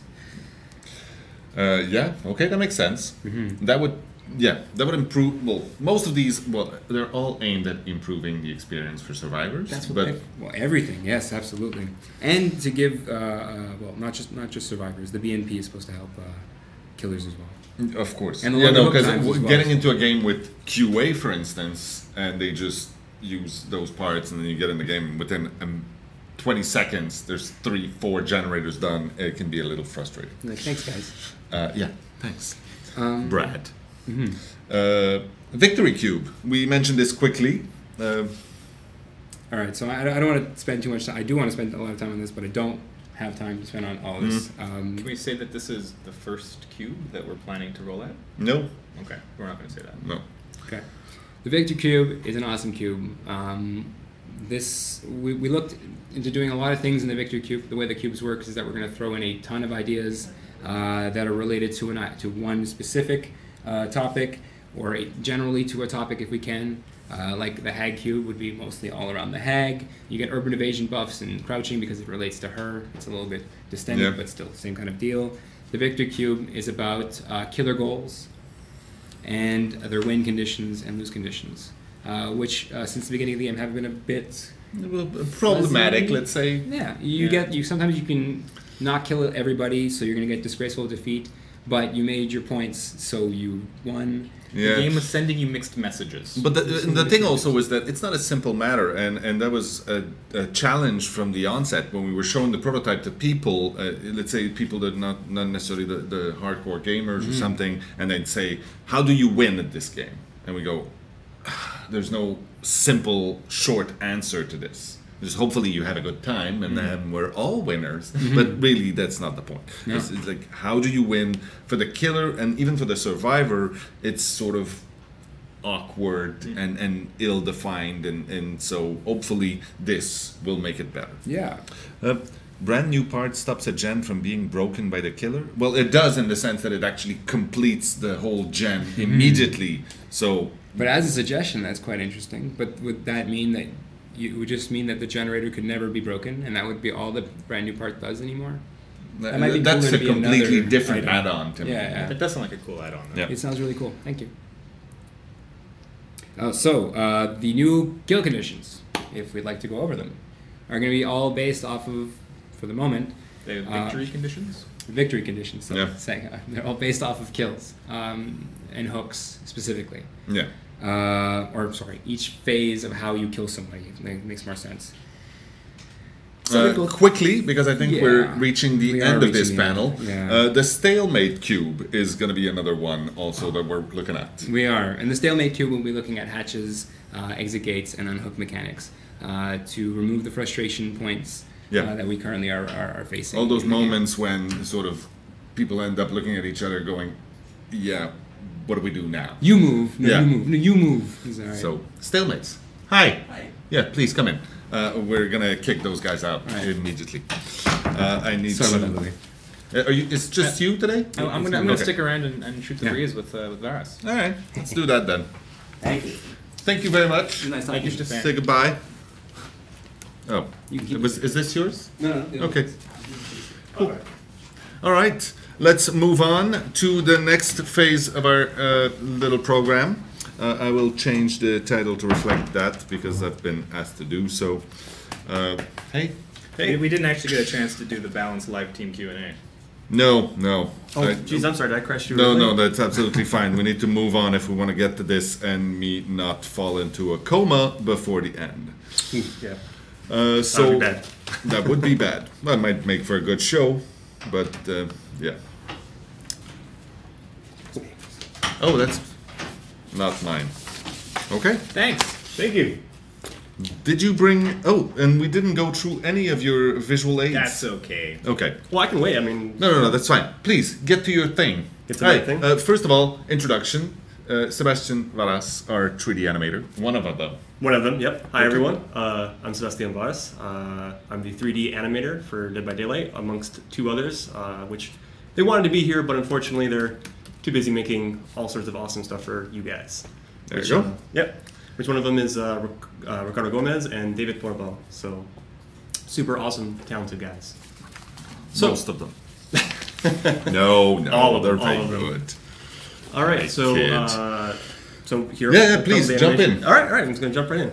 Well, Bjorn, I did bring some animations, so if you want to bring them up, I figured we'd take a nice stroll through memory lane. Okay. Roll the clip.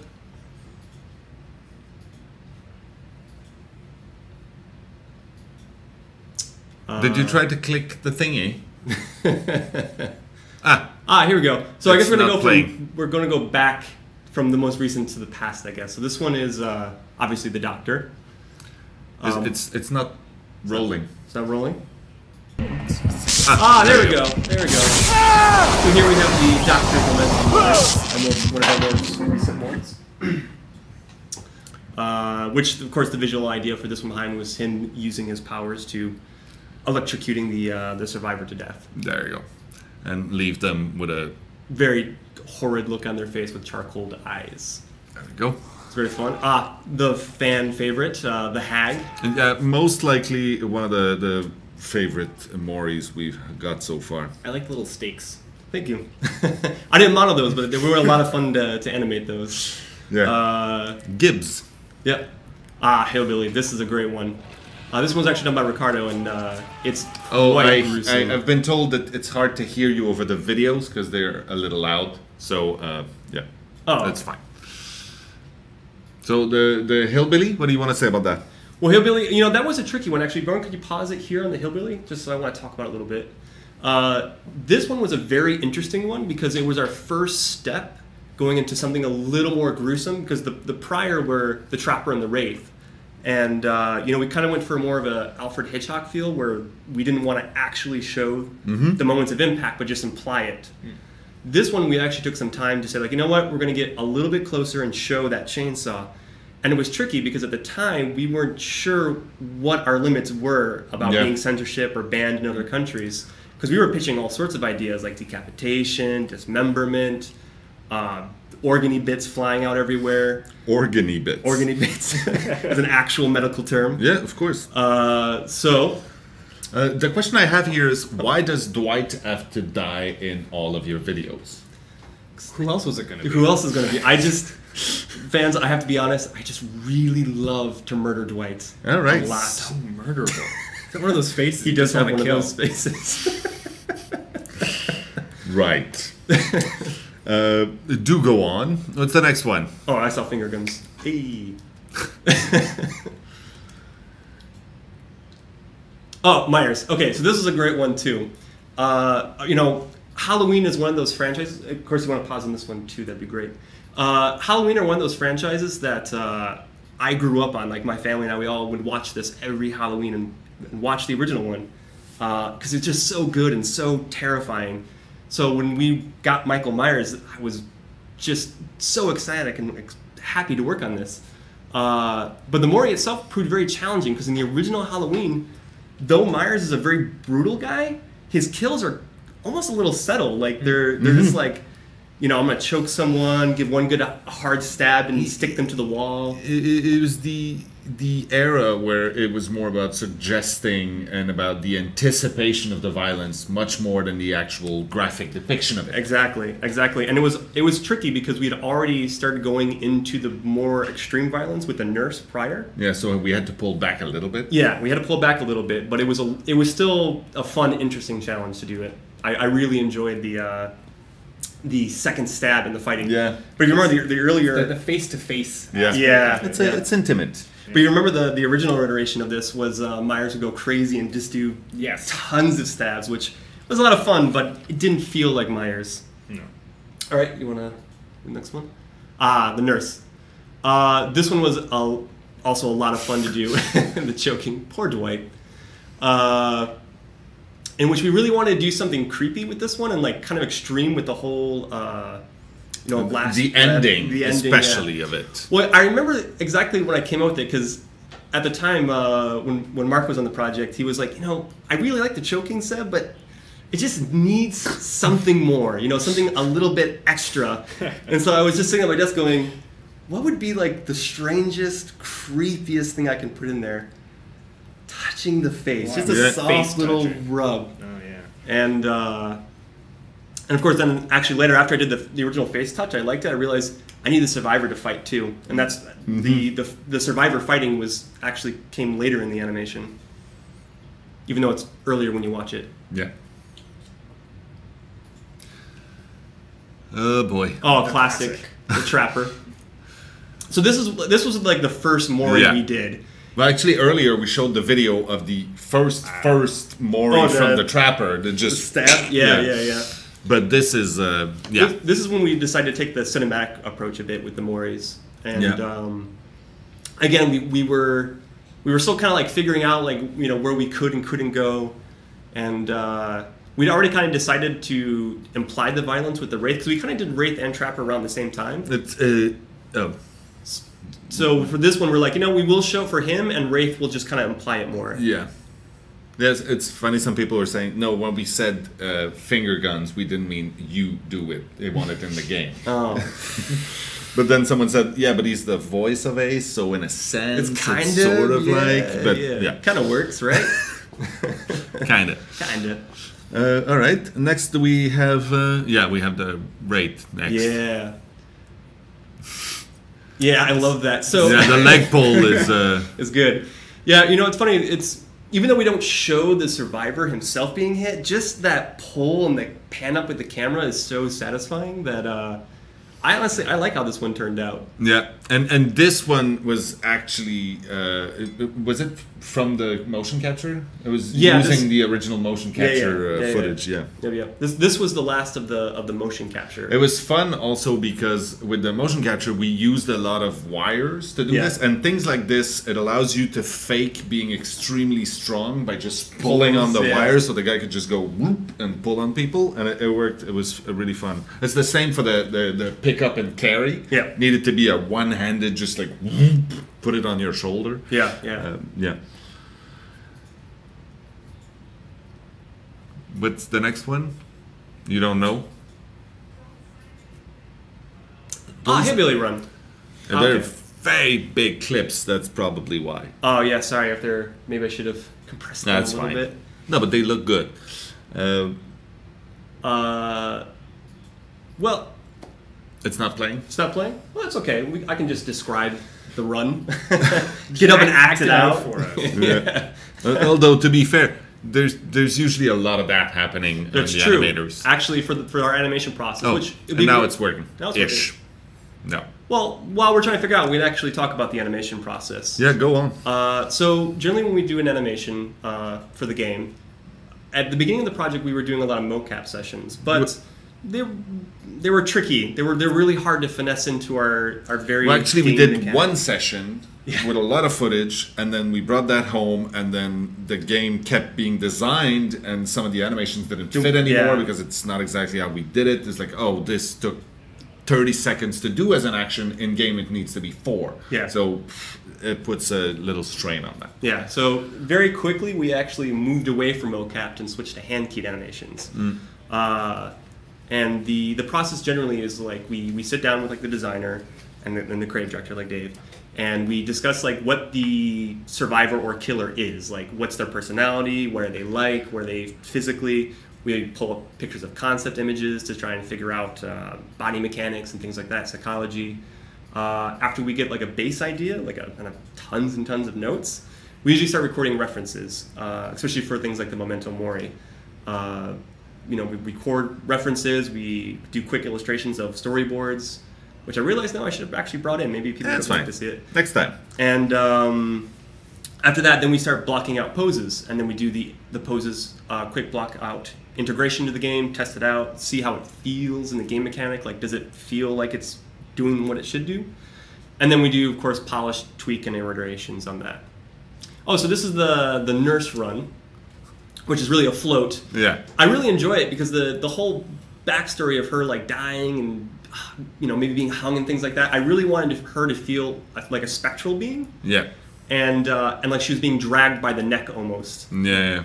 What's interesting about her is we've recently switched to cloth simulation with Apex in our game engine. However, Nurse is the only person who's still hand-keyed everything. Like, all her dress you see is all hand-keyed. Spent a lot of time playing with her dress. Yes. A lot of time looking at Nurse's dress. Yeah, it's funny how she looks almost disjointed. She's like a rag doll, really. Yep. This is all hand-keyed. I remember also at the beginning we were talking about her vault. Yeah. And the first vault had her actually walk over. Yeah. But instead we just sort of dragged her in, and it worked much better with that thing. Yeah, it looks really great. So this is a great attack animation for the hag for when she strikes somebody. This one was done by David Pronoval, and it's one of my favorite wipes in the game. Just the little fingers, like. So all the animations, the successful attacks need to have a cooldown afterwards for game mechanic purposes. So you were talking earlier when you have a new order for an animation, usually comes with research into the character and the motivation and blah blah blah. But you have very strict gameplay things that you have to follow. So the attack has to take an exact amount of time, and it needs to have a cooldown that's that exact amount of time. Right. Which is why we moved away from the mocap, because it was too costly, too time consuming to say, like, this didn't work, we got to go back, re-record. Yeah. You might remember how long the original Bear Trap mocap set. Yeah. Oh yeah, that was like a 30-second long animation or something like that. On the run, more of the haggard, disjointed, like things aren't quite like I don't know, bones didn't quite grow the same rate. Yeah. Oh yeah, that's that thing too with the hack. She has actually 2 different runs in the game. A lot of people don't catch on to that. She has a run when she's actually in the game and hunting people, and then she has a run when she's in the Shadow Realm with the tally I screen. don't think we can use that word legally. Oh, sorry. Okay, yeah. Okay. Sorry. In the fog. In the fog. In the Just fog. running in the fog. Shadow realm. Too much Dungeons and Dragons. Oh no. So okay, well that's fine. I mean that's some good videos. Yeah, that's We absolutely got lots good. of questions Can I ask actually. You do have some que- questions? Yes, please ask him questions. Okay, well, actually, they're questions other people asked, but I'll relay them. User Cyanine asked, what non-game art influences you the most? Non-game art, probably horror movies. Just I watch a lot of horror movies. Of course, the classics like Halloween, Texas Chainsaw Massacre, Friday 13th, Child's Play, I hear Pet that Cemetery. stuff will rot your brain. Well, yeah. But we're pretty lucky that we were able to pick up such a horror nerd to do our animations. Users Cosmic Sphere and Marion Thorne both asked essentially the same question. Are there plans to rework the original Killer's Mori animations? Well, you know, we talk about that a lot. Yeah. We really do want to go back and do changes and polishes. I mean, we're always polishing animations, that's for sure. Like, you probably have even noticed just this last patch, the Hillbillies weapon changed, and we fixed the hooks, pickups, things like that. I don't think we made anywhere near enough of a fanfare about the work that you guys were doing on picking up and hooking and that whole process. The animators were really, really busy with that stuff for weeks and weeks. Yeah. And it became one line in a patch note, but really... it took a long time to get it smooth and just right. So we're always going back and fixing things and trying to make them better. But as for creating new ones, we do talk about that. And It'd be nice. It'd be nice. It's in the plans for sometime in the future. Yeah. So we've already touched on this a little bit, but user Star Inferno asked, was mocap used to do the animations, or is it all done by hand? Well, as we said before, you know, in the beginning of the project, it was mocap. We used a lot of it for Trapper. But then as time... For the Survivor walks and a lot of the those got Survivor replaced, animation. actually. Yeah, but at the beginning of the project, we used yeah. it for the vaults and for the pickup and carry and all these Survivor interactions. Yeah, that's true. Yeah, even for Survivors too, but we found, like, ironically, like, some of the mocap animations were almost too cliche in how they moved. Absolutely. It was like, it's funny, this is a real person, but it doesn't feel like a real person. It feels like somebody acting like a cartoon character trying to act like a real person. So we end up just doing the hand keyed stuff, which I think turned out really good. So there's more related questions here from Mr. YTim39. How do you go about making your CGI videos? This is like slightly awkward. And any plans for more in-depth ones in the future? Oh. Because they are really top-notch. Ah, okay, the CGI. I assume you're talking about like the intro sequence and all that. Yeah, we don't actually make that in-house. Well, the only ones that the really short clips that we make, like the teasers for all the chapters and the intro movie and things like that, they're usually done externally. Yeah, because it's a to be fair, it's a slightly different set of skills. Yep. Creating cinematic things that are not in-game stuff. It's a different. Usually, some people can move from one to the other, but mostly it's a slightly different set of skill, and it's also because it takes a lot of time, a lot of effort. So we usually outsource it. Yeah, it's true. The publisher, so Starbreeze, usually handles these things. Handles those things, yeah. But I agree, they are top notch. I actually always love when those come. It's really cool. We switched up the intro video that we're using now. Yes, that's true. To our new and improved console trailer. Yeah, and even the very short ones, like the hag one, was a very, very short one. It's just a hag for a second, then turning around and reaching, and it was really cool. That guy asks, where can we follow you on social media? Oh, yeah, that one gets asked a lot actually from the other two gyms I've been on the stream.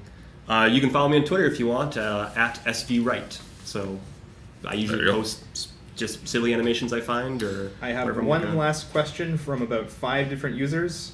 Finger guns when? Just then. Just then. I hope you liked it. I'm getting a lot of comments that some people placed an order, the money has been taken, but they have nothing in their history or in their order in the store. So I will, as soon as I have a moment, I'll reach out and check with our department here, the marketing department, to see what the hell is happening with that. Okay. Was there any more questions, or was that the last one? That was the last one that was worth asking. Okay. Okay. Well, that's good. That's about the time we had scheduled for this. The next people coming will be audio with a sprinkle of voice acting. Oh yeah. Are they there? Yes, Bucket, absolutely right now. Oh no, we're taking a 5-minute break? Okay, we're taking a 5-minute break then. Bjorn 5 minutes. needs to take a 5-minute break. You can, yes, I'll check on the store while this is happening, and then we'll prepare for everything else. So, can you put a technical...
nice because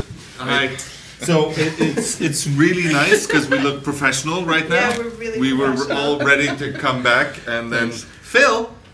I was brushing my teeth and You can probably smell it from all the way over there. Yeah, it is strong. There is toothpaste everywhere. It's like the cleanest possible mess. so that's how I wanted to show myself here. Well done. Okay, so I'll sort of try to sit. All right. Do we have a list of? No, you did. Okay. Oh, I'm coming. All right. I'll just scoot. They've already seen me though. Fred, here you're the sound person. Yeah. So when people Okay. hear things, it's your fault. Yeah. All right, cool. So talk to us a little bit about it. And the reason why we have other people here is because you made voices and screams Yeah. and things in the game. Philippe did the first 3 killers, Yeah. and Sarah did Claudette, and you did Ace. Yes. Right, yeah. And I bring a picture of other actors, the old Well, picture. Bjorn left, so okay. I don't know. Maybe later. This whole thing is So yeah, I'm. This whole thing is my fault. yeah. I think it's the smell that made him want to leave. It smells oh no, super there it nice. is. Ah, there. Okay. Alright. So there.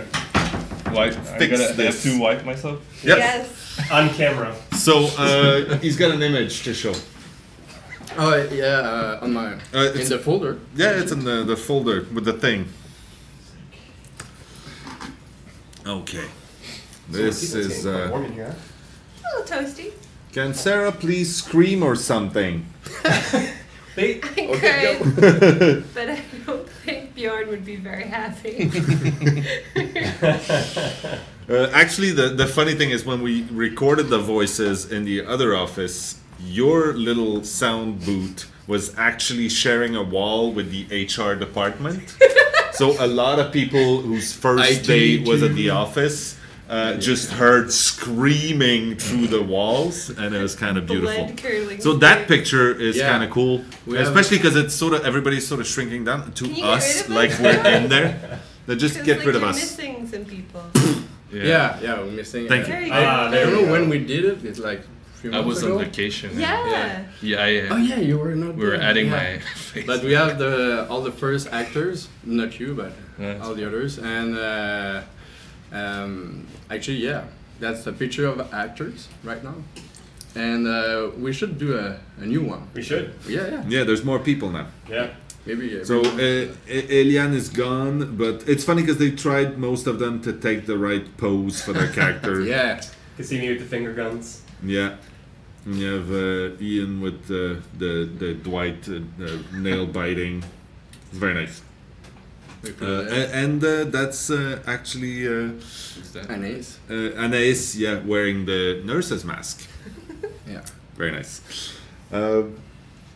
actually, Anais did a really good job, but Yeah, we need to get her in here if we can, just to do the nurse screech, because she keeps doing that when we go for beers, and then she just starts Terrifying. screeching, and it's horrible. Terrifying.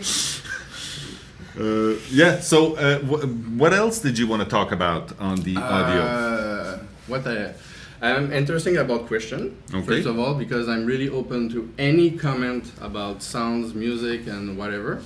I about like the this audio. middle guy. Please grunt like trapper tanks. Oh yeah. That's his name is Phil. Yeah. Middle guy. I can't grunt. I'm wiping. He's wiping toothpaste. That's not very grunty. It's like if I'm. Okay, we're professionals. How are you going Very to let the professional. woman stand? Women can stand. Got legs. Damn, someone has to stand. It's like, oh, blonde people stand here. That's what we do. I don't know. That's not a thing. Now I'm gonna be on some horrible. I can talk about the music. Actually, I really Yes, like please. the music production for this game because we put a lot of effort in it.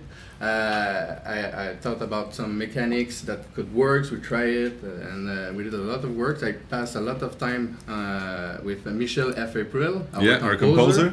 Did an awesome job, really fast too. Yeah, because we had to he's a deliver very nice fast. guy. He was Yeah. very excited about the We whole should bring project. him on Yeah, the show. Yeah. we'll do that.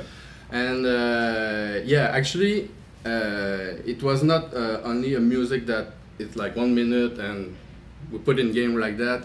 We have some mechanics in it, like the for it, like the proximity music that have 4 layers of music. I bring some example in the folder. Do you have that? Yeah. Don't talk but, over it. Put the volume down a little bit because it could be a little bit loud. Okay. So we have layer 1. Oh, of course, we have no visual feedback for the music. Nobody is saying that it's playing. It's one. Okay, and then we have the layer 2 that is a little bit closer than to the killer. Yeah. Okay, and then the layer 3. I'm just imagining it in my head. Yeah. Oh, So no good. thumbs up for this one. Oh, there it is. It's not playing. Okay, and then we have the chase that it's like on and off for the over the layer 3. I'm waiting.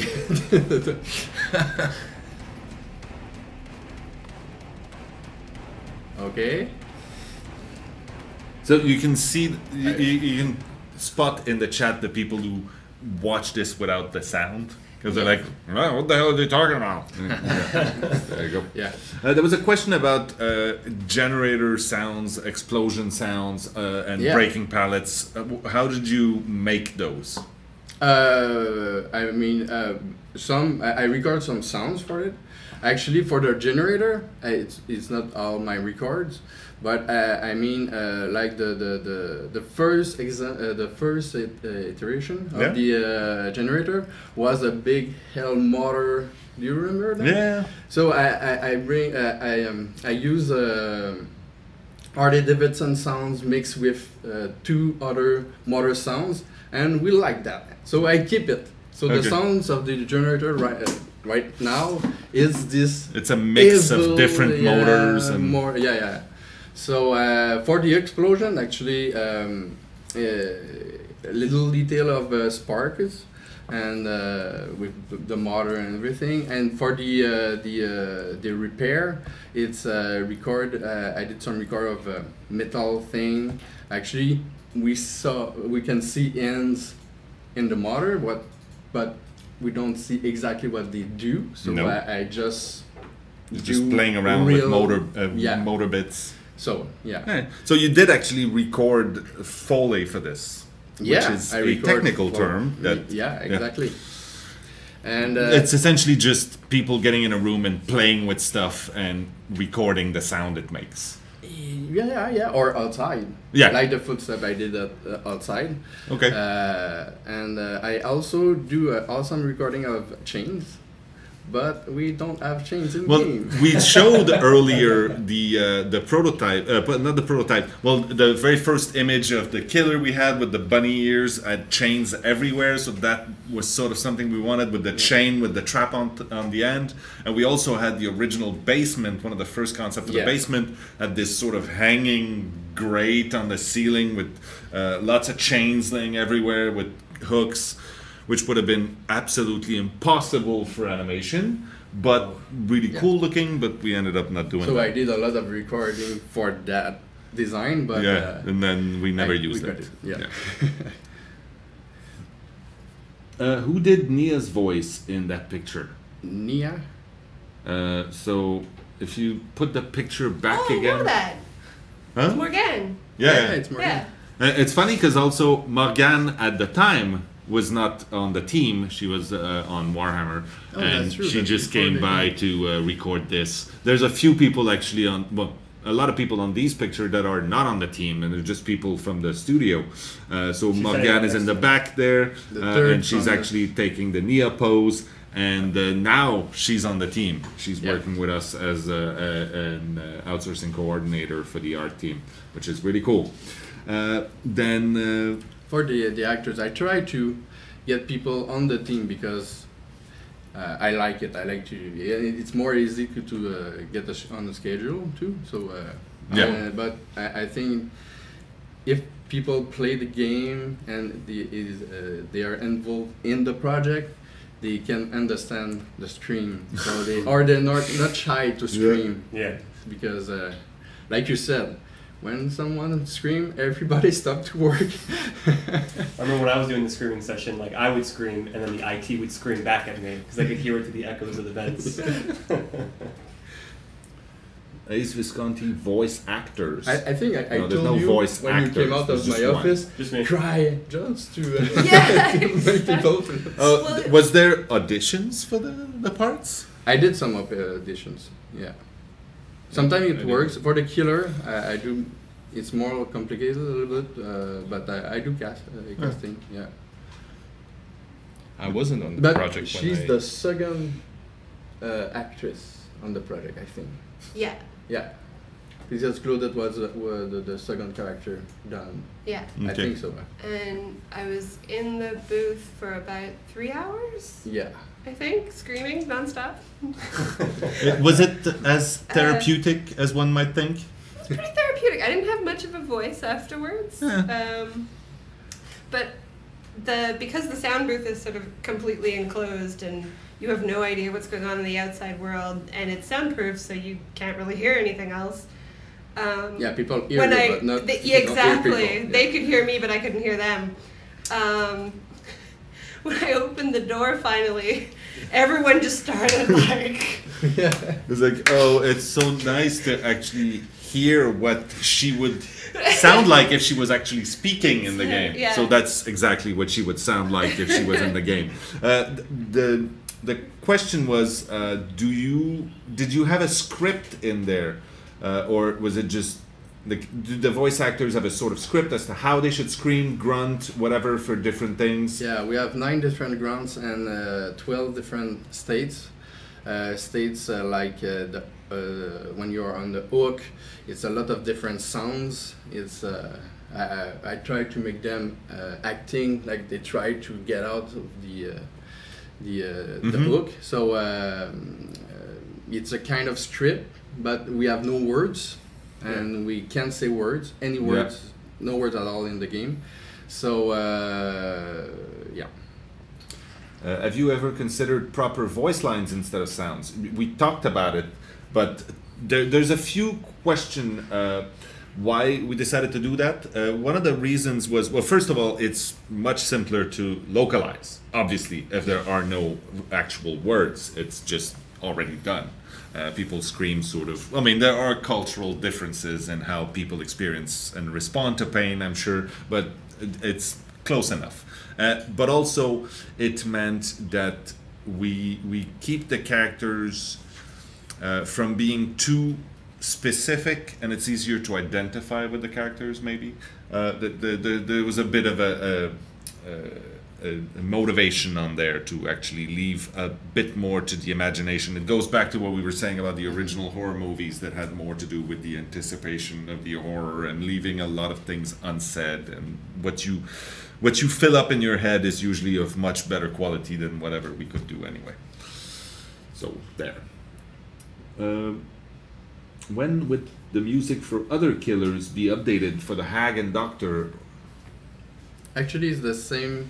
We have near 50 piece of music. Actually, we have a 30 track on the soundtrack, and because we put some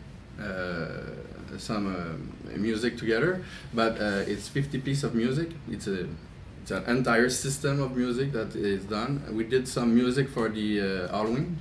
Yeah. That's specific for Halloween. We done the and we had to replay it, reorchestrate the music. Exactly. We couldn't just take the samples from the movie or the original soundtrack. It didn't work to take it directly from the movie, so Michel F. April did his own version, like a Dead by Daylight Halloween version, that it's really close that the music in the movie, but this music can work in our system, and but this is the only one with his own music. For maybe we can decide to have specific music for our next killer. Maybe it's gonna happen. Someone was asking who voiced the Doctor, and Doctor was Alex, that came. Yeah, he came to speak before. Chinese earlier. He did the voice for the Doctor, and that crazy laugh is his. Yeah. So there. Is That was funny because I had to push him to do crazier and crazier, and sometimes he was like. He's not a very crazy guy by default.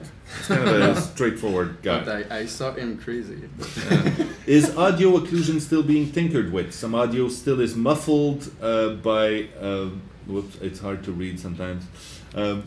But who was the second killer? You asked for the doctor, but you said no? Oh, someone was asking about Fong also, and that was Bianca. Bianca, who's not with us anymore, but she did the voice before she left. Who's the voice actor for Ace? So is audio occlusion still being tinkered with? Some audio still is muffled or not showing up, like when Nurse blinks across the map, you no longer hear the scream, just the whoosh. Oh yeah, okay. But actually we have the screen. I think we have the limit of 64 meters on the screen. Yeah, it's possible. Now. We put it on. It was not on. It was all over the map, but I think we put. So maybe I can put this limit on. Don't just change it right now. No, Why is the survivor? Actually, almost all the sounds in that game is related to something that I have to take care. Yeah. Like I mean gameplay wise. So I can't just say, oh yeah, it could be cool and put it in. I have to pass through the design, gameplay guys and. How big is the map in meters? It depends on the map, but average. Yeah, depends on the shape of the map, but. I think it's not. Probably a question for Matt. Yeah. Lamarche, we'll ask Matt. Maybe 120. Yeah, we know the shop still has issues. That's just because everybody's trying to buy a Pizza Dwight shirt right now. So. Can we have access to a soundboard of music clips, traps, hooks, falling, vaulting for fan-made animation in movies? That could be cool. Yeah, could be cool. Yeah, we could do a pack I did like some this. ringtones. Yeah, that was early on. More. We should do just a soundboard so you can just trigger a few sounds and people could use that because there's a bunch of fan-made movies and things. Yeah, cool. Is the sound really surround sound? When you turn your killer head while hearing crows, the sound follows instead of coming from certain direction. As soon as you move the head, the sound doesn't match the original direction. For me, it's supposed to be a 3D sound. Yeah, it's 3D. If you have a 5.1 system, it works with that. But if and I add a little effect that when the sound is come from behind, it's a little bit down. So because behind and front is very difficult to tell apart in that sense. Yeah. So when you play with headphones, I mean, so I try to help people to feel it's from behind and not from front. We can feel it easily with fire barrel. Actually. Oh yeah. When you turn the camera, you can. Oh, okay, yeah, he's behind me. Why does the doctor laugh when stunned with a pallet? Just having a good time. Yeah. Actually, we try some little variation with Alex, and I think it's Dave repeat me a lot that the doctor is crazy, so we keep it in mind. So he laughs all the time. Yeah, at inappropriate times. He's having a good time. Yeah, there you go. I actually have a question about the crows and the sound. Okay. Yeah. Did you actually have to go out and find birds and like bring a mic to them, or did you actually have just a library? No, the crows is I didn't record the crows. Oh. Yeah, it's from a sound bank that animal sound bank. The image in my head is a lot better if you walking around with the mic chasing birds. Slowly approaching them. Got it. Could be cool. Yeah, right. What is it?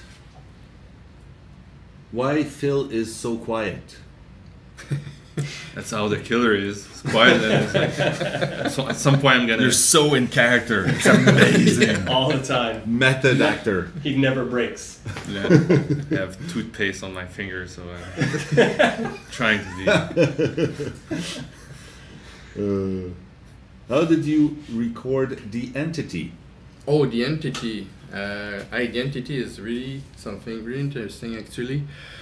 It was a lot of research. I tried a lot of things. Actually, it's really UI related. So, I mean, I was really inspired by the animation in the UI. So, it was grumbly with crunchy sounds, and so it's involved a lot of sounds. So, I can say, oh, it's that recording. It's like many sounds together. So sometimes I took just a part for the pop-up menu. So it's just that's a part of the identity. The big animation of the sacrifice, actually it changed by time, but I mean it's a lot of sounds too. And like each changed by time. Now we have an explosion during the animation, so it's many parts together with the spiders and the oak himself that the metal fall on the ground. So it's a lot of. I don't think I answered the question, but it's a lot of research. You just mush up a lot of sounds together and hope for the best. But I try to not give a human identity to the identity, so it's like something that it's there and we can it's over everything. So that's it. There's a lot of people saying, why is the woman standing? Oh, come on. That doesn't matter. Legs. Yeah, that's it. Actually, there's a lot of people also asking for the this. nurse. But So they give don't me a actually have any second. legs. Yeah. You ask questions. I'll be right back. I'm gonna get. Oh, what are you doing? You need a sweater. No, just Okay. make one of you guys. I make a stand place for a to bit. the woman. Just be careful. There's toothpaste. See, this is just it. I don't want to sit on the toothpaste. tube. Yeah. Yeah. If I'm standing up, you won't see my head. Like I will be He's super tall. over. Yep. Oh, you push me, too. Yeah. Go back. Sorry, Toothpaste. I know it's the sound, but they keep also asking for more finger guns. So, hey. I think that's because they want you to animate Ace having finger guns. Yeah. Okay, not to take over, but truth be told, I really want to. I think as soon as they let him, it's gonna happen. It's gonna happen. But it's not here, so we can tell. That's right. Don't tell anyone. Off the books time. No boss. There's no boss here. Any questions? Come on. Yeah, just ask us. They can't stop us. Lock the door. Oh, Too late. Too late. You guys missed too your chance. late. no, it's funny because I got to her desk and she was listening to the stream and she goes, and then she just blinked out. She did not want to come here and scream. Well, you know. Nice. Yeah. Oh, yeah. She's busy, I guess. Can you ask Phil to do a stun sound? A ground? I don't know. A Like, stun? like you've just been slammed with a pallet. Yeah, I know what it is. I don't. I just don't want remember what it was. Like yeah. Who's the voice actor for Lori? Hello? Catherine. Yeah, Catherine. Yeah. Okay. Well, everything's going too fast now, so there's Yeah, I had that faces. problem too when you said read the questions. I'm Yeah. like, it's too fast. Well, just get all the voice actors in here. No, well, some There's of no them room. are missing, but also we'd probably die. Bring in the crows. The crow. Russ. Why is the audio quality set to 0 in the game settings? 2 would be much better. Have a audio quality? You should know this. Okay. We learned something every day. There you go. Hagstun sound is weird. She's a weird Axton. character, though. I mean, Yeah. Axton? The Hagstun. ag, I have some problem with the trap. Yeah. Yeah, sometimes we lost sound on it. And Yeah. It was very weird. Yeah, it's Yeah. weird. But Well. the ag was interesting because the first design was really dry character. Yeah. So I did a lot of dry and cracking sounds, and then mud. It was I muddy. had to restart to 0. And Hey, remember that like dry thing we're going for? Scrap But it. there was It's some- anything moist. There was some dry in the wet section. It's just some water because it was a swamp. Yeah, but the first iteration I saw it was all dry. Actually, I have a question about the hag. So you know when we did the animation of her sitting the trap down? Yeah. How do you adjust the sound for all the different maps? So it's not just the same mud sound. It's the same mud sound. Oh, it's the same mud sound. Okay, Yeah. this is my I have imagination. variation, but it's mud. It's mud. It's always mud. Oh, Yeah. Are we done? Time? Oh, sorry. Bjorn is telling me you should all get the hell out. Oh. Not everyone, because you're next. And we probably have someone coming to join us. We have another guest. All right. So, get the fuck out. Thanks, guys. Have fun. Thank you very much for this. It was really entertaining No, and no, fresh no. smelling. No, Yeah. You're here forever. I need to clean up. Yeah. So. Thanks, Fred. Go back to Do you want making me to things take care sound of weird. your? Are you bringing back your toothpaste? Yeah, It's ridiculous. You got toothpaste on the floor. Dude, no, I put it on the floor because I didn't want people to get hurt. Get hurt. Just good. Wait, busy. No. No. There you go. I'll be back. Oh my God, this is madness. Crazy town. Did you see this cool stuff? It's so cool. Like I couldn't see it before on the video, but now that I see it up close, holy hell! But who stole the bell? Queen. No shit. Oh, someone will get. Hey! Come on in. Now this is exciting. Hello, please have a seat with me. You are not Stefanova. No, I'm not. And Bjorn is gone, so this is actually going nowhere fast. But I can take his name. It's okay. No, you will not. Okay. You have a wonderful name and it's yours. Be proud. Okay. So, hi. Hi. You're the first visitor here. It's your first visit here, is what I mean. Do you want to introduce yourself to people? My name is Andrea, actually, not Stefan. I work. I'm working at Dead by Daylight for a year and a half now, almost. Yeah, it's been a while. What do you do? And I've been working on the icons with Sarah and a little bit of concept too. And we have some slides, some Oh yes. photos to show. Yeah, we'll get to those in a moment once we get a Bjorn back. There you go.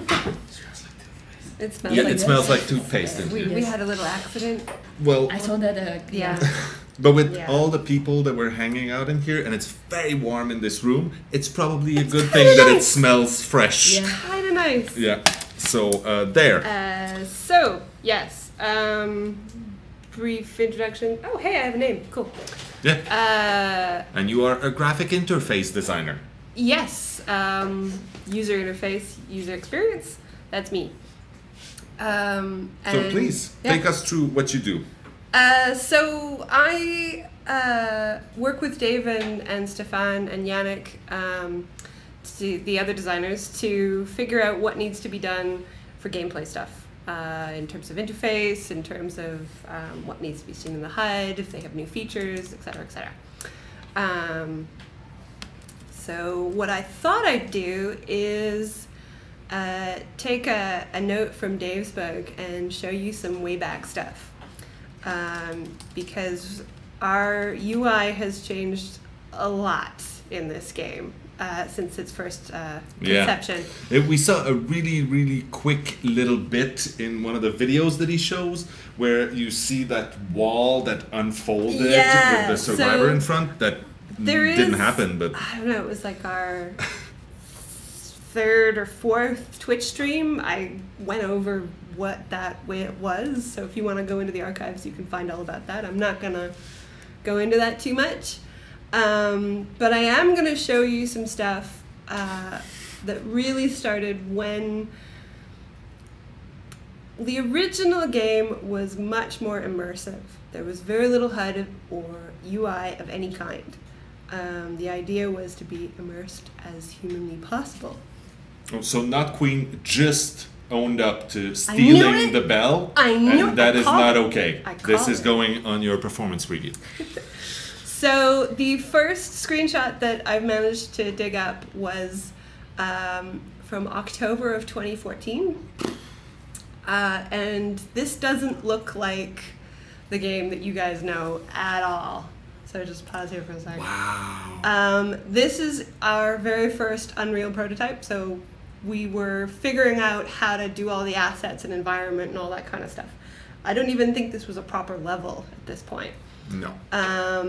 But the It was idea just a guy in a weird hospital gown. Yeah, exactly.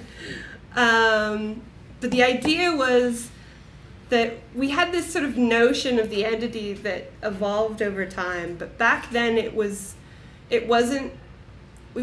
knew it was malevolent, but we thought maybe it would kind of help out survivors sometimes. Scrap that idea pretty quick, but Yeah. so what it would do is post these sort of notifications, alerts, and updates about what was happening in the game on the environment around you, which is still kind of a really rad idea, Yeah. but proved a little impractical given our time constraints. Yeah. So then we came to our next HUD, which is a little Windowsy for my liking. It does look like a desktop It's a little background. Windowsy, but had a lot of the same components that you guys see in the game today. There's just a lot more of it. So you've seen the original characters from Dave's talk. I'll interrupt you because there's some interesting questions. How do you become a designer for a game such as DBD? Seems like a cool job. I don't know. It is a good question. It is a cool job. I mean, in my case, you just kind of wandered over and went, "You, come work on this project," and I went, "Okay, no, sounds good." And in your case, you were in school, and your teacher, who was the art director, said, "She's amazing. If we need help, she's gonna help, and it's gonna be amazing." And then we never ever let her go. Yes. Yeah. Yes. Thank you. Hope you love her. Yeah. But yeah, so this, believe it or not, was actually our first character select, which has some we wanted to have a expandability. carousel thing. Yeah, but becomes a little unusable the more characters you add. Is that gibberish in the text? It's actually Latin. It's not. It's not though. It's lorem ipsum. It's called Greeking. Greeking. I don't know why. Okay, the technical term for it though is not. It's lorem ipsum, which is a very interesting actually, thing. the technical term is Greeking. Really? Yeah. Why? I don't know. Okay, it's Greeking. Latin Greeking. Yeah. But it's a very interesting algorithm. We could talk about this probably for hours.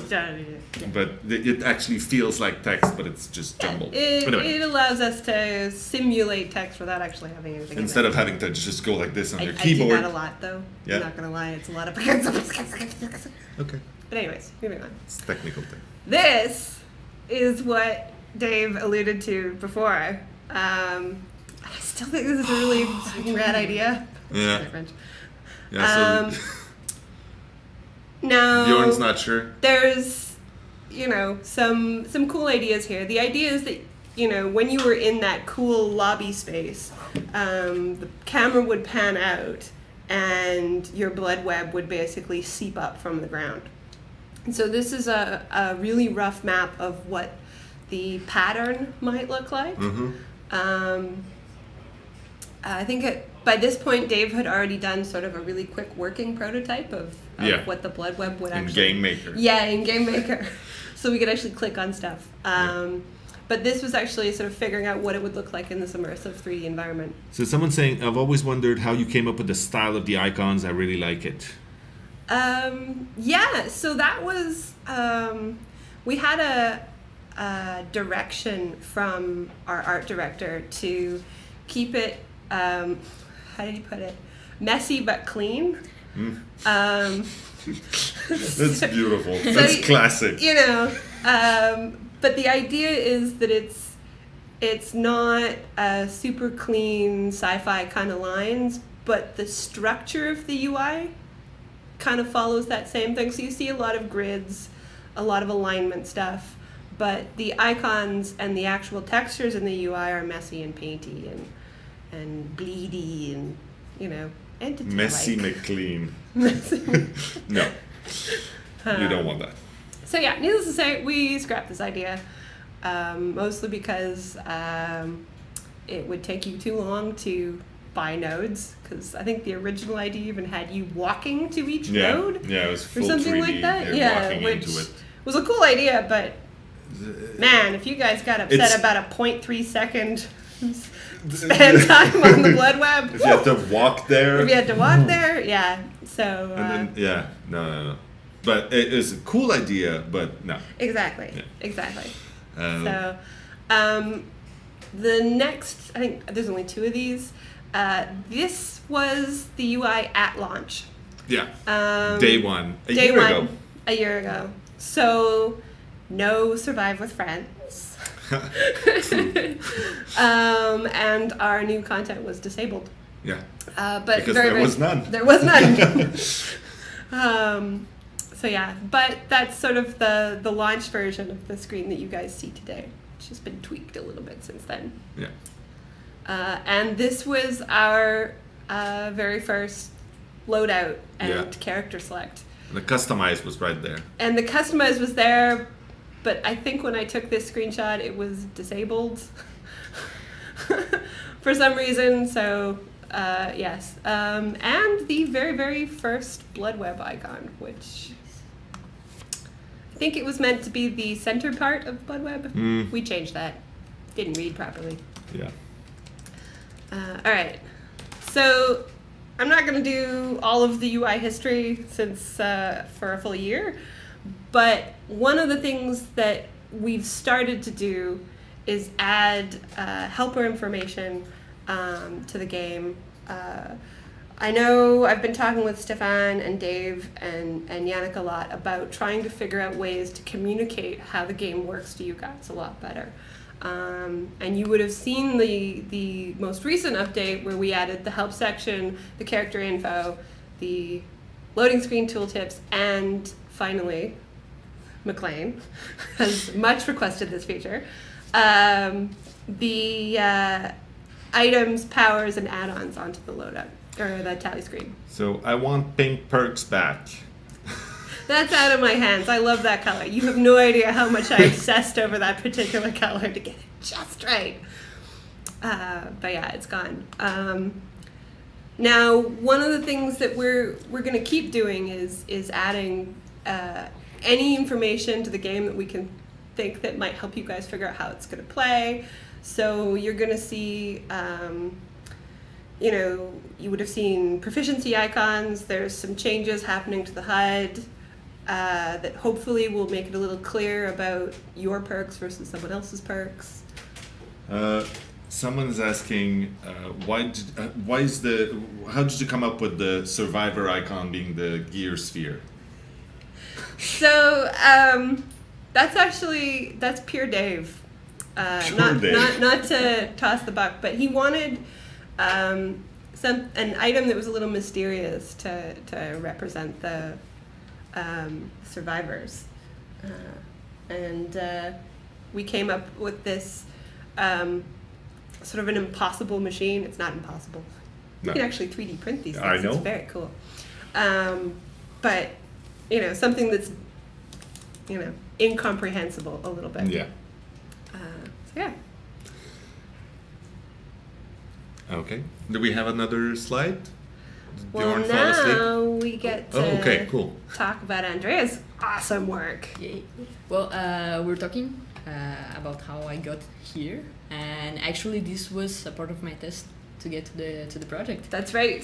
And Sarah told me, okay, this is the briefing, we have to do something related to this entity, and she explained the story to me. And I passed the whole day trying to figure out a way to represent this evilness of those offerings and try to relate them to different birds. And this, I think it's kind of how we work right now, like day to day to make those icons. We usually receive a brief from Dave. He gives us some funny names, sometimes too funny names. Awesome. It's a challenge. Yes. It's a challenge. Challenging names. He's I a think, very yes. creative man. Yeah. Yes. And I work with different samples, and then I send them to Sarah, and we go back and forth till we have something that is really solid. And then we render the small details, and you have the icons that you usually have there. And for those ones, I wanted to show those specifically because I saw on the other document from Stefan, there was someone asking what is the method that we use, if it's only digital or if it's traditional. And for this one specific, you don't know about that. But I actually took branches from like the... Did you really? Yeah. And In I the tried park? yeah. It was a tough day. But yeah. And so you took a picture So and then you brought yeah. it. You Okay. made killer wreaths. Yes. Well done. This dark pest. It's okay. So yeah, and this one is actually Myers.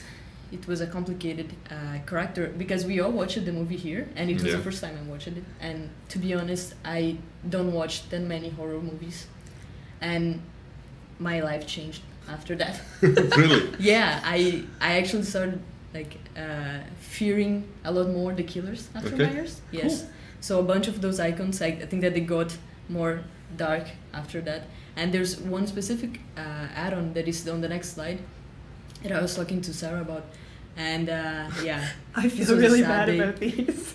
And Dave gives us a list, and there's one name in there in particular that is the dead rabbit. And you know what's going on, right? You know what you're gonna have to do, and you know what you're gonna have to research for like 3 hours.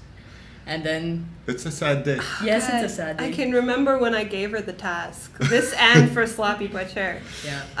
I felt so guilty. I spent the rest of the day sending her kitten pictures. Like, when you need a break, just look at this. Just look at this. Yeah. And yeah, I work on some concepts too, and that's Ace. And, Oh yeah, you did that. I forgot yeah. about that. That was cool. And the totem, and I saw that we have like an actual version of the Yeah, totem. that's amazing, huh? Yeah. Awesome job. It's really cool. Oh yeah, there's one thing. Yes. We had someone talking Chinese. Yeah. Chinese. Yes, I was Yeah. gonna say that. Please. So I'm from Brazil. And eu queria só agradecer a todo mundo da comunidade brasileira de Dead by Daylight, que a gente gosta muito da resposta de vocês da comunidade. E é isso, vocês são muito importantes pra gente. É um orgulho pra mim estar representando a comunidade brasileira aqui. E é isso. True. Obrigada. Obrigado. What else? She's from Brazil? She's well, you from- have to be yeah. from somewhere. Exactly. Brazil's a pretty cool place to be from. Yeah, it's pretty nice. There you go. But now you're here. Yeah. Yeah, we like that. Yeah, we want to keep you here. Yes. Forever. Forever. Why not just change certain perks to pink and not actually change their rarity? Because that would be madness! So, like, breaking the rarity system. What an amazing Oompa Loompa language. That was Well, fun. that's rude. Yes. Matt likes Andrea. I do. I like you very much. I like I'm you so too. happy to I have think you on the team. everybody likes her. Yeah, It's I like true. you guys. Yeah. But Can you feel the love in Yeah. the room right now? but it's funny because it's Smells a very like toothpaste. Love does smell like toothpaste. Oh yes, mint. But yes, it's interesting to see how we grew as a team. Yeah. This 1 year and more than 1 year. Well, yeah, we've been developing the game for Yeah. almost, well, some of us 2.5, almost 3 years now. 2014. Yeah. And then before that. Well, that's you- it. So you've been on me it and for, Ash and Kelly at Kelly the time was were- 3 some years. Yeah. Yeah, definitely. I don't remember what life was before Dead by Daylight. Was there life? No, not Wait, really. Are we in some kind of entity realm? Wee-hoo. What about animated icons and perks? That's a cool idea. The system that we have right now isn't quite built to set up that way, but if we can figure out a way, I'm game. Like if they were to, when they activate Yeah, or something. we have so many icons to make. If we needed to make animated icons, Yeah, can you that's true. imagine?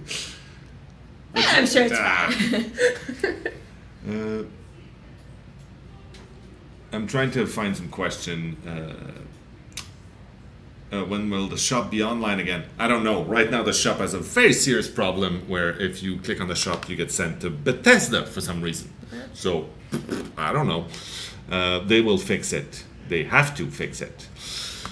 Did we have anything else to show on this UI and tutorial thing? No, that's kind of it. All right, good. Who's next on the panel?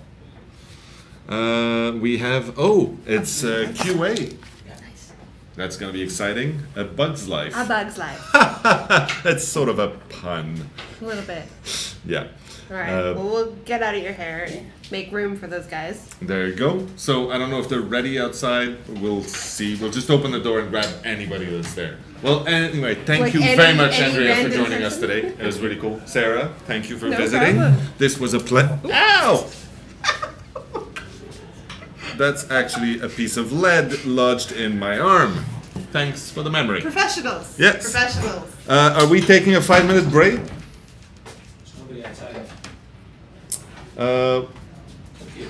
Just ramble. Yeah, I can tell a story about when I was a kid and I stuck a Smartie up my nose. That's pretty much it, really. It doesn't get any better than that. I was miserable. So, they're gone. They're gone. How you want to deal in the future with those players who are disconnecting from the game right after loading a map? As soon as we can, we will deal with that.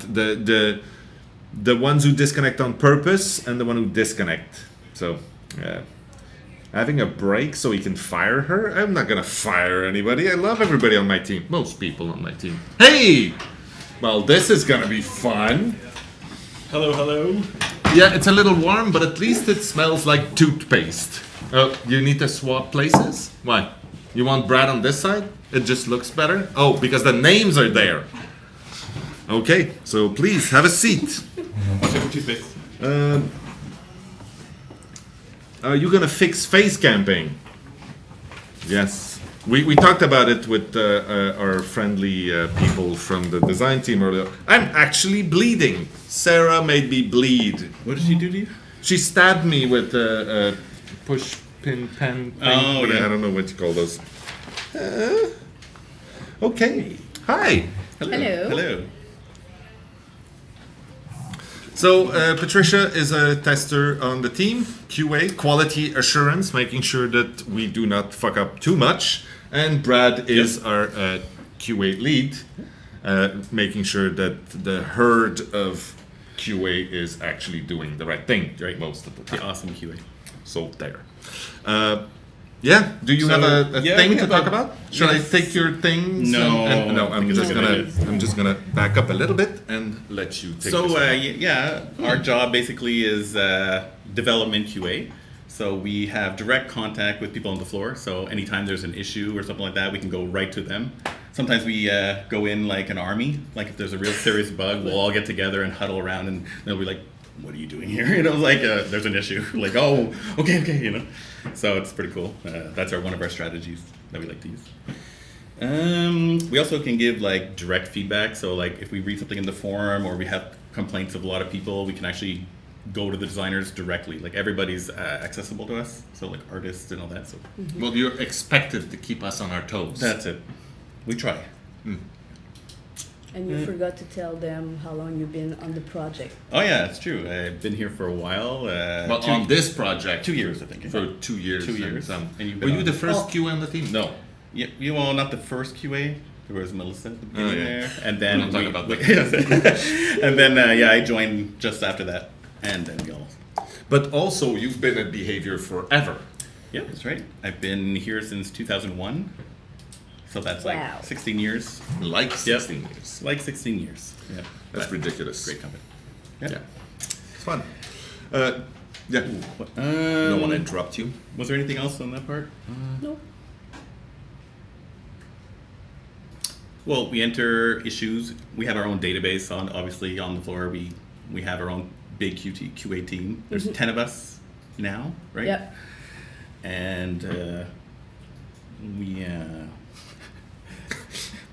that's pretty much it. I mean, like, we enter it, like we look through the forums a lot and check what people are enter like what's the major issues, and we put them directly in. So your feedback is like really important to us. Sometimes there's not enough info for those please issues. give us more details. Yeah, that's it. It's like your game's broken, and then it just ends, and you're just like, what? Like where? It's not super useful. No.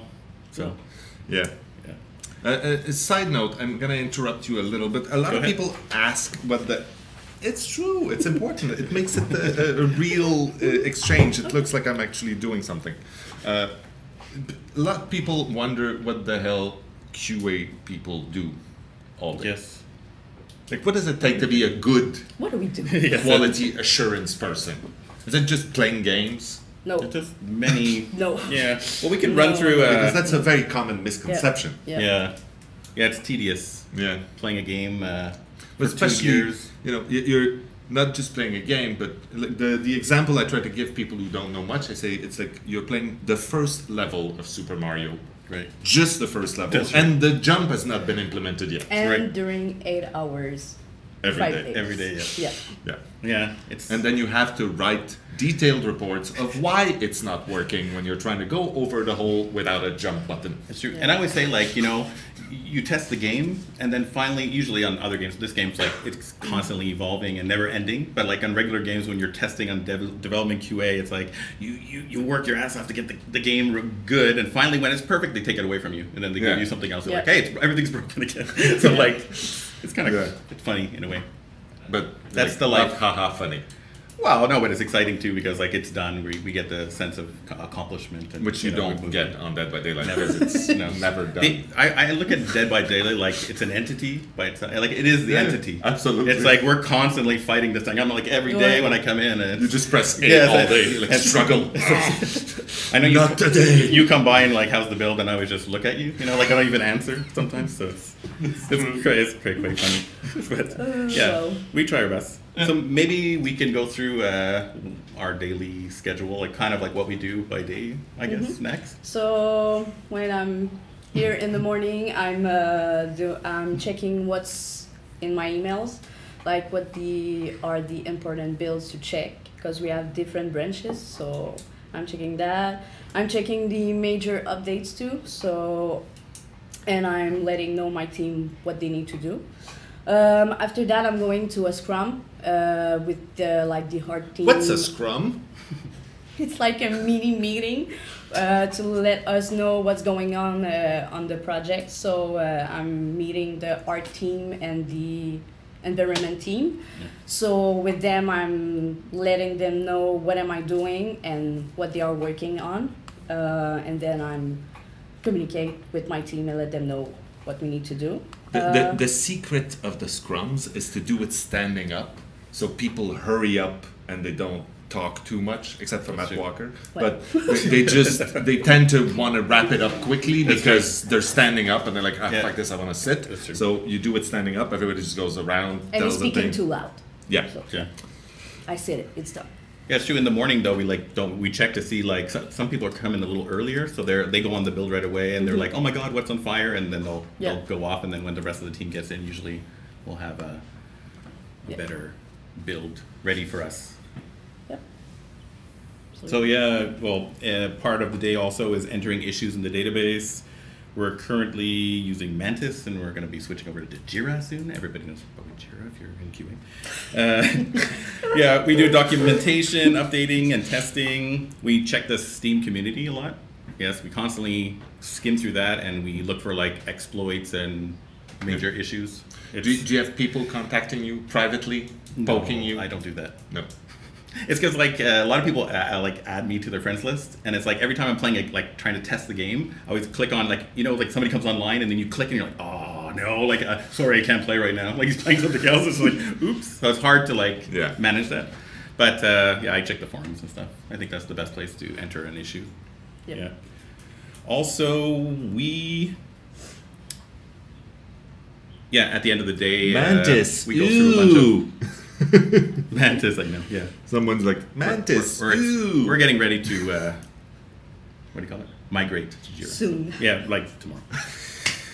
Yeah. We also send out daily reports at the end of the day with nice little pictures and all the stuff we do. You like the pictures, don't you? Yeah, I like the pictures. You are the only one who's Yeah. really detailed. Thanks, Shelby. She started that. That's awesome. It's because like on the Steam forum, there's the art section, so we choose like the best one of today, and we usually add it to our daily report to make it look nicer, which is kind of cool. People like that. No, that's not for you. Oh, You no. keep talking. Okay, sorry. Yeah. So in QA, we have a bunch of different builds that we test. Like they're different branches. People know about these branches already. We usually have the development build. We have a shipping internal build. We have the PTB. Yeah. Sometimes when that's working, and all the live So it's build. not just a matter of testing the game. You have to test the 6 versions of the game That's that right. currently exist. And there's even more now, I think. Yeah. I keep on. And then you're like, confusing oh, us. there's a bug, but it's Yeah. only in this version and this version, Right. and it's been fixed So- there, but it's Yeah. not It been gets published yet. So it's Yeah. it's a bit of a pain. It gets a little complicated after a Yeah. while. Yeah, well, if it But- was easy, someone else would do it. Yeah. So I think we have some pictures to show. We put some pictures in our. Oh, this is gonna be exciting. It's some bugs that we Oh, found. it's like your favorite bugs? Well, Yeah. kind of like we Yeah. had a bunch of. We have a lot Like of videos Dweg? too. Oh, I think he's in there. Oh, Dweg is not in there? No, I think he is. Okay, I think he is. so please, show Right, us. Let's see. We'll narrate over these pictures. Oh, yeah, I remember that. Headless. Oh, you don't need to put us there. It's fine. I don't think so. This is not what it's about. Yeah, so the headless nerd, that's a classic.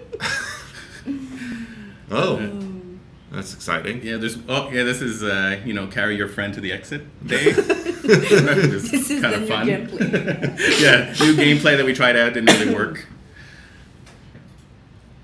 On here, okay, I want the people watching to actually find out what the issue is here. Yeah. What the hell is happening Or there? can you zoom in? Oh well, No. no. Fuck. But okay, well, you can see it's Dwight. He's in the barrel, burning to death. Yeah. Oh, it's In the always back. white. Yeah. There's some issues like this that we like.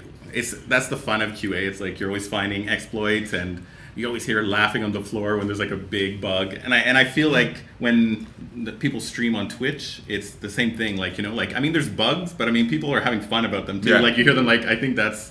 Oh, there we he go. is. There he Dweg. is. That's my The favorite classic. one. Oh my god. Yeah. Oh my god, that is horrible. That is horrible. You thought he was stealth before. Yeah. Oh, yeah. Yeah. Just the head. Just the head. Yeah. It's horrible. Oh. Yeah. Is she hanging onto the grass? This No, happened. just chilling. Yeah. Just chilling. These are quite old, but funny. Oh yeah, and this is where you carry the wraith on your shoulders and try to Damn legs, try to get though. out. Those legs. He's not that heavy actually. Yeah. He's quite light. He's kind of dry. Yeah. Whoa. Oh, this one is the creepiest photo that we Yeah. have. What? It's like What's happening I there? don't know. There was some sort of weird effect going on during the sacrifice sequence, and we just kept it like it's like the whole face is. Yeah, kinda- it's all messed up. It's so creepy. And you can see it's early in development that's because it. that's not a model that exists. Oops. Why supposed to show? Okay. Yeah. Now this just. It's a whole lot of nope. Oh my god. That's I don't know how not. that happened. God damn. Yeah, sometimes. Keep going. That's a best. Oh, this is. I think we had it. Yeah. Okay. I think that was the last. Clegg. Oh, that's a good name. Clegg. Oh. Clegg. Megget? No, I like Clegg better. Plague. Okay. Yeah. So is that it? Oh, that was it. For that the was picture. beautiful. We had a bunch of videos and stuff like that, but I think due to audio, because we put audio to some of the funny ones, Yeah. that I don't think we're allowed to for copyright purposes. Oh, okay. Yeah. So I think the other topic we were going to talk about is the challenges that we face in QA. Yeah. And Just no. there's there you are. Oh, what? So I think there's a bunch of challenges that keep coming up. The hardest thing for me is to try to reproduce like a crash or something like the community have, and I cannot reproduce it. Especially when, Or- and like even if they have video and stuff, it's just like, how do they, like there's no repro steps, and it's just Yeah. like you're trying hard to get. Repro steps is almost a religious term in the QA world. Yeah. Reproduction. Yeah. Like how to reproduce a bug. And it's the most kind of the most important for the developers, because Well, you're yeah. like, how do I do this, and how Because frequently does it occur? the most precise you can be, the easier it is for That's it. the developers to just go in and go, oh yeah, this is why That's it's right. happening, and then fix it. And we try to like not complicate the bug either, because sometimes you think like, oh my gosh, it's like, oh, it's because I did all these steps, but in No, theory no, you it's just just walked the- out the it's exit. just you know? one step. That's it. Yeah. So we have to be careful too. It's not always that complicated. Yeah. Yeah. And Yeah, so we had a bunch of stuff. Like our challenges kind of are obviously the multiplayer issues. Yeah. The thing is the conditions you're testing in also. There's things like, for instance, the fact that usually there's no large lag No, but here also because the you're playing internet. together. Yeah, that's it. The internet is a Yeah, challenge? Yeah, Yeah. internet speed, yeah. And I find that it's difficult too when we introduce a new killer. It's like now we have to test all these things in all the other levels. that Every it's- perk against every other perk, No, every it's- other power, it's long. and all the combinations. Because if Right, the survivors that's- have different loadouts Right. and they're working together doing something, it just gets It's true. But we have a good team. Yeah. Some focusing just on that. Darmesh and Shelby and Carl and Yeah. super cool. Will there be a fix for a bug where you can be down and also get a pallet stun at the same time? That's a good question. It's the which one? You can get downed and have a pallet stun at the same time. Okay. But we don't know, it's not for us. It could it's be for already entered design in. or something. It's Yeah, not- that's it. Yeah. Yeah. The Playing region DVD issues were matches for work, nice. Some days, actually, that's one of the things that I find surprising, though, is what most of you have been doing this for at least a year. At least. No, but some people on the QA team. No, most of them have been here. Yeah. Yeah. Let's say a year and a half, but at least a year. And you still have days where you pass by and everybody's like in a game that's super intense and like you're playing live or something, and Seriously. you all get together. And it doesn't help 'cause having a good time. We have the headphones on too, and we don't know how loud we are, and like you hear them yelling on the floor. It's pretty funny. It's like after like, And that I'm long though, and sweating. people are Oh my still God. like But- yelling. You know what I mean? Especially because when we publish something, usually just after a patch, you guys all jump in the live game to make sure that you see if there are Right. big issues, at least in the live, playing it like other people. Yeah. And I remember last time, 152, you were all playing against the Myers. And it was all 4 QA against the Myers, and it was a super intense God. game. And I was watching you, and you almost got it, and you disconnected just before the end. Oh yeah. It was like, come on. Now I know what the community's talking about. You know, Yeah. like that. Those kind of things. Absolutely, horrible. guys. But there are a lot of issues still in the database that we still have to get to. You know, there's always people like, why isn't this fixed? But I mean, it's not up to us all the Yeah. time. Yeah. And Do you play Dead by Daylight at home after work? Sometimes. My PC is shit, so no. Are you gonna play on PS4? Of course. You know what I like about playing at home though? It's like because you're on the floor, there's always somebody like behind you. Like you know what I mean? Like you don't feel like in the game. Yeah. So it's like when I go home, like especially when we do like we ship a build and stuff like that. Sometimes I go home because we were having that issue with the multiplayer and joining. I would go home and turn on Twitch there, and I'd be like, okay, people are getting in. You know, like just like I wanted to see the live environment, which is cool. But yeah, I play sometimes at home. It's more relaxing and it's like you can actually concentrate. You know. Yeah. Buy a better PC, lol. Buy me one, please. You are open to that? Yeah. If someone wants to buy you a PC, Sure. it's fine? Okay. Fine with me. Here's my address. Don't. Yeah, we're like, well, this was a comment, like how you said, like how the whole team is still playing Enjoying this playing. game. It's weird Yeah. in a way. It's strange. yeah. It's a good game, I guess. Yeah, and it's constantly like it's evolved so much. You know, it's like Yeah. yeah. So I guess the next part would be the Steam bug section. Thanks for the donation. On your own time. Yeah.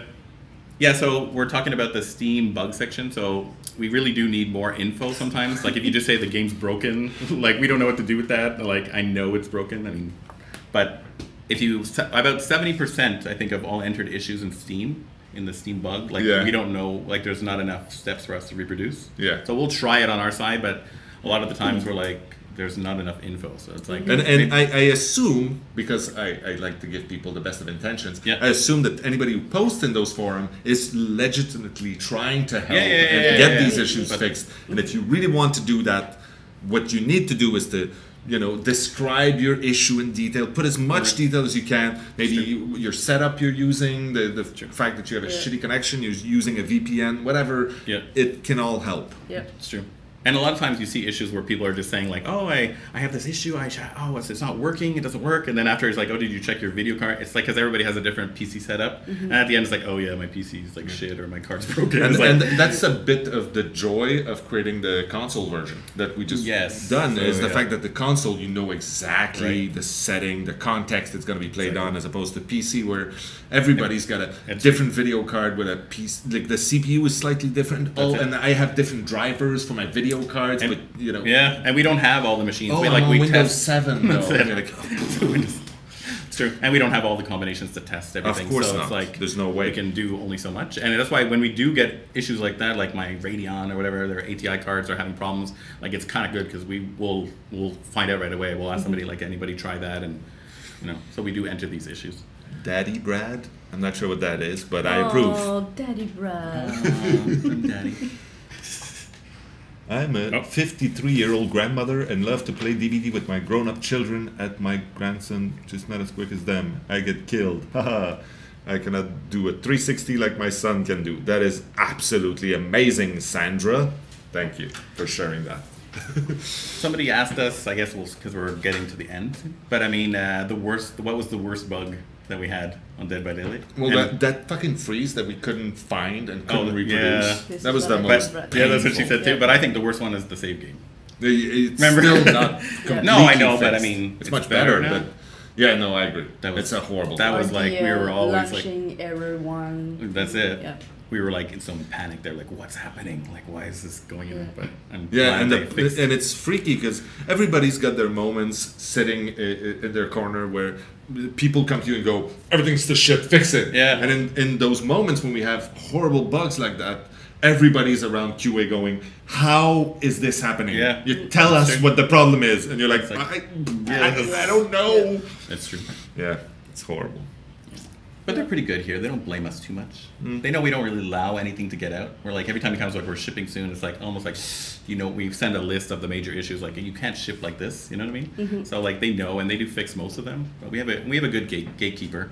When someone Usually, sometimes some slip through, but I mean, it's not everybody. There's always something. In the What's the range of hardware we use on QA? The range, yeah. We have some low-end machines that are like at the minimum specs. Requirements for the game. We have different types of cards, and we have different availability of RAM. Yeah, so we have the base, and own Windows there's 10. Windows different operating systems as well. So we have the bare minimum to test everything, you know. But I mean, but it's not everything. No, it can't be. It never is. So no. we try. What was the freeze in the end? It was not on our side. Yeah. We can't name. No, we're not going to play the blame game, but it's not our blame. Yeah, it magically fixes. Yeah. Again, Bjorn? Seriously? What's going All right. on? Well, it's Matt Walker's time. Oh. It's Oh his my God. hour of power. 20 minutes. Yes. All right, it's his 20 minutes of power. So, well, thank you very much for joining me. That was kind of fun. Kind of. Yeah. No, it's super fun. Yeah. Okay. All right. So, thanks. Keep entering bugs. We read them. All right. Ooh, Get that was out. probably loud, eh? Nah, it's fine. Thank you, guys. Bye. All right, bring in the walker. Did you just unplug the whole thing? Woo! Okay.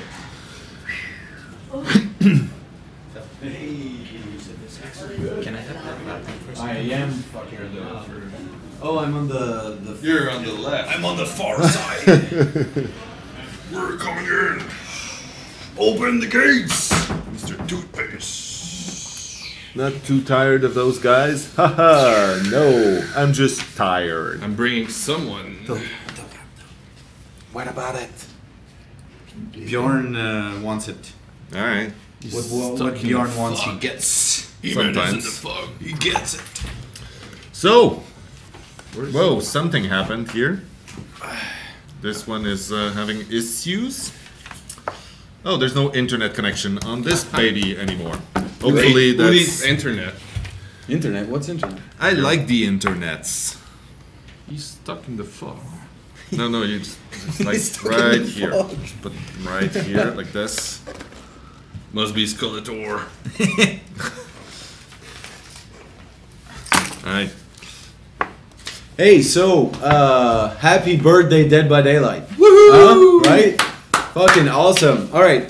This is the last part, Yeah, it's right? the last segment today. So for all of you that stuck around, I have a special surprise. I got a giveaway here. I've got a code. And I'm ready to give it away. Really? I'm gonna give away the first couple of letters and numbers, and then later we'll give the rest of them. Just do this. Throw it in the. Just do that.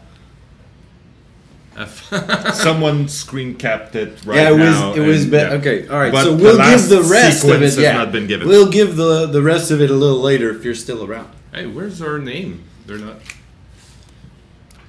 They're coming. The names. What are you doing? Will come. Bjorn is doing something mysterious right now. He's just hiding under the Bjorn desk, is summoning. doing a thing. Seymour. All right. Open the gates, Bjorn. It's your last chance. I have some questions. How about we start by answering some questions? Sure. The first question: money. How long does it take to design and create an new map? Well, actually, Fangoria has Fangoria.com has a really awesome article on Dead by Daylight. I was so very thrilled to get an article in Fangoria. Those guys are awesome. Those guys maybe because we're older, but to me, Fangoria is a legendary the reference place to be. Yeah, for anything. So go check out Fangoria.com to find out there. how long it takes to design and create new maps. Yeah. Max asks, can you fix the light bug in the houses of Haddonfield? I have something to say, but That was Phil on has my something to say. list. and Yeah, that's- so go for it. No, but that was for Johnny, and Johnny. Johnny's okay. So Johnny's gonna come by later. He'll Yeah. answer the question. Firekeep asks, how do you get the ideas to create your maps, and how do you make them? That's a big question. Actually, we have a whole presentation. We got a bunch of slides and a bunch of cool shit to show you and talk about. That we will get to if Bjorn can stop doing that mysterious thing. Yeah, that mysterious I don't know thing. what he's But doing. There's black fume coming out. Yeah, and it's starting to smell weird. Not toothpaste. I feel dizzy, guys. I don't know about you, but Yeah. you're just having way too much fun. Like, yeah, I'm feeling dizzy. You bad. Another question. So there's also Haircom who asks, any ideas in the works with regards to things besides windows and pallets for survivors to interact with to try to shake off the killer, and or things killers can interact with but survivors can't to help them catch survivors? Obviously, we're full of ideas. That's our job, having ideas, implementing them, making them work, making them cool, stuff like that. So there are plenty of ideas. One idea is mostly implemented, but we're still tweaking and waiting for the right time to release it. But we have, can say this, I guess, door mechanics. So we've tested out some ideas. Yeah, we've tested out some ideas with doors. That could be a form of palette or a form of window, but more on that at a later date. So yes, we do have some ideas.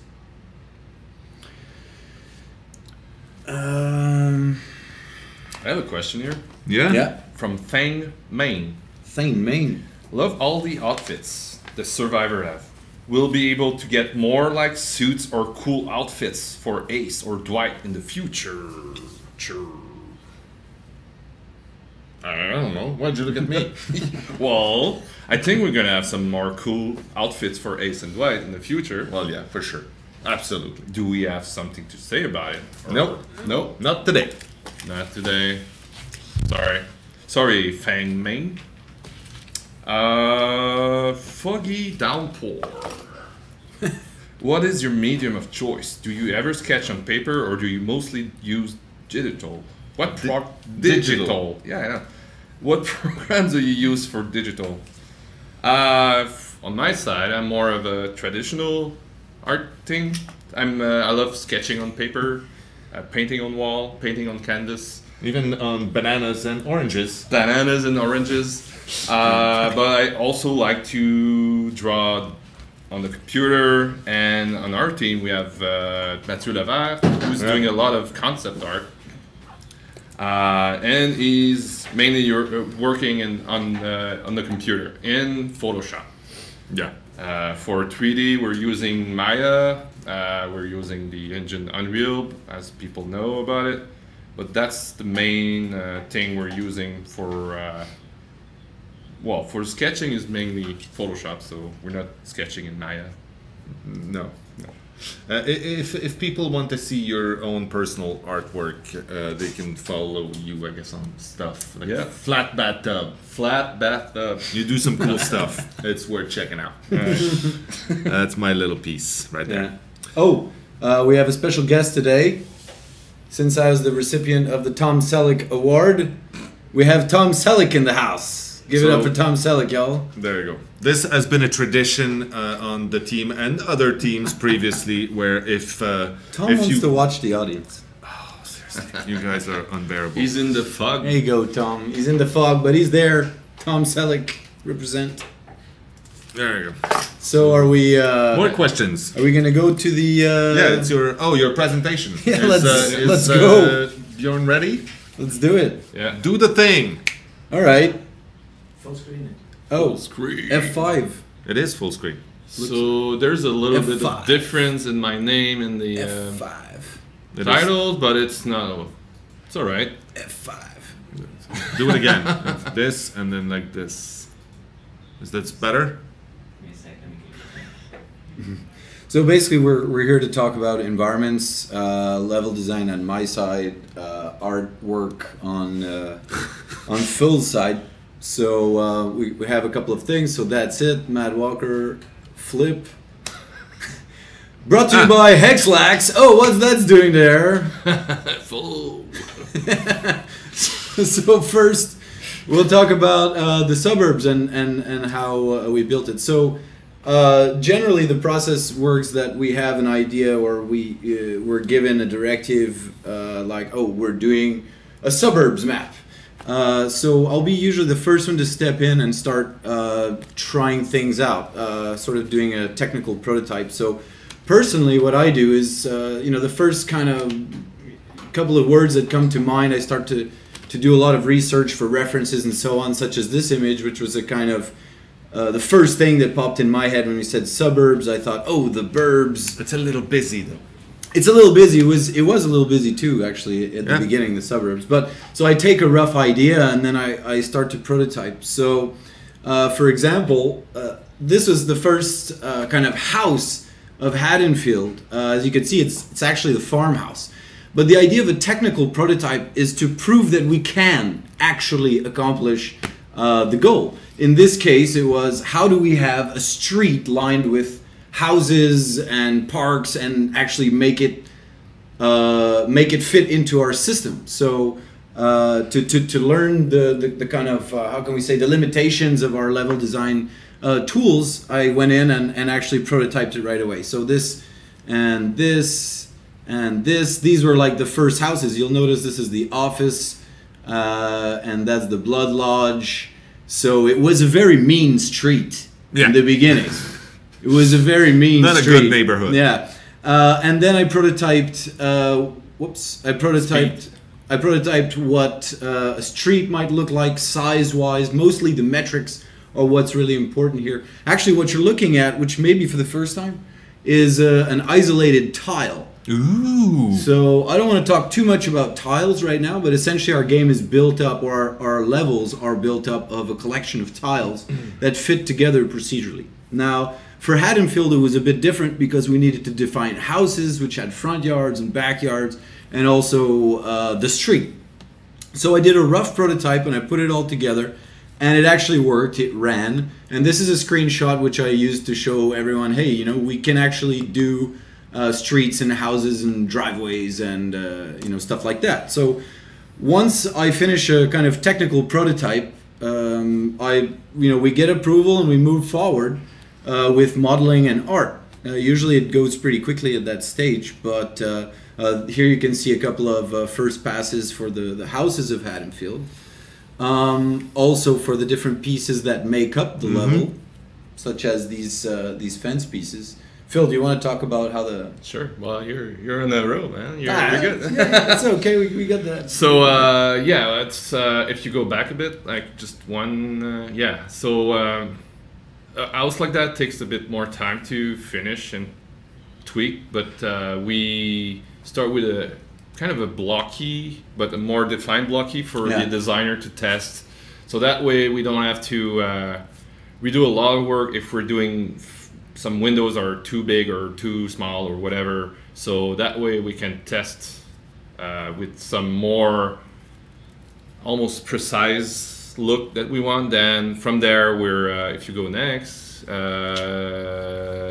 yeah, and then we have that's something we're else. also talking about blockies and blockies and stuff later, so it'll be cool if we... All right, well, all right, go for it. So you know, we can talk about the blockies later. But what about these kind of pieces that all fit together procedurally? So those guys are used in the entire game, like on all the levels, but their shape and look change. They're can we call them maze walls? Maze, maze walls. Yeah, they're maze walls. So they need to connect. We have different shape. We have vaults in it. We have different heights.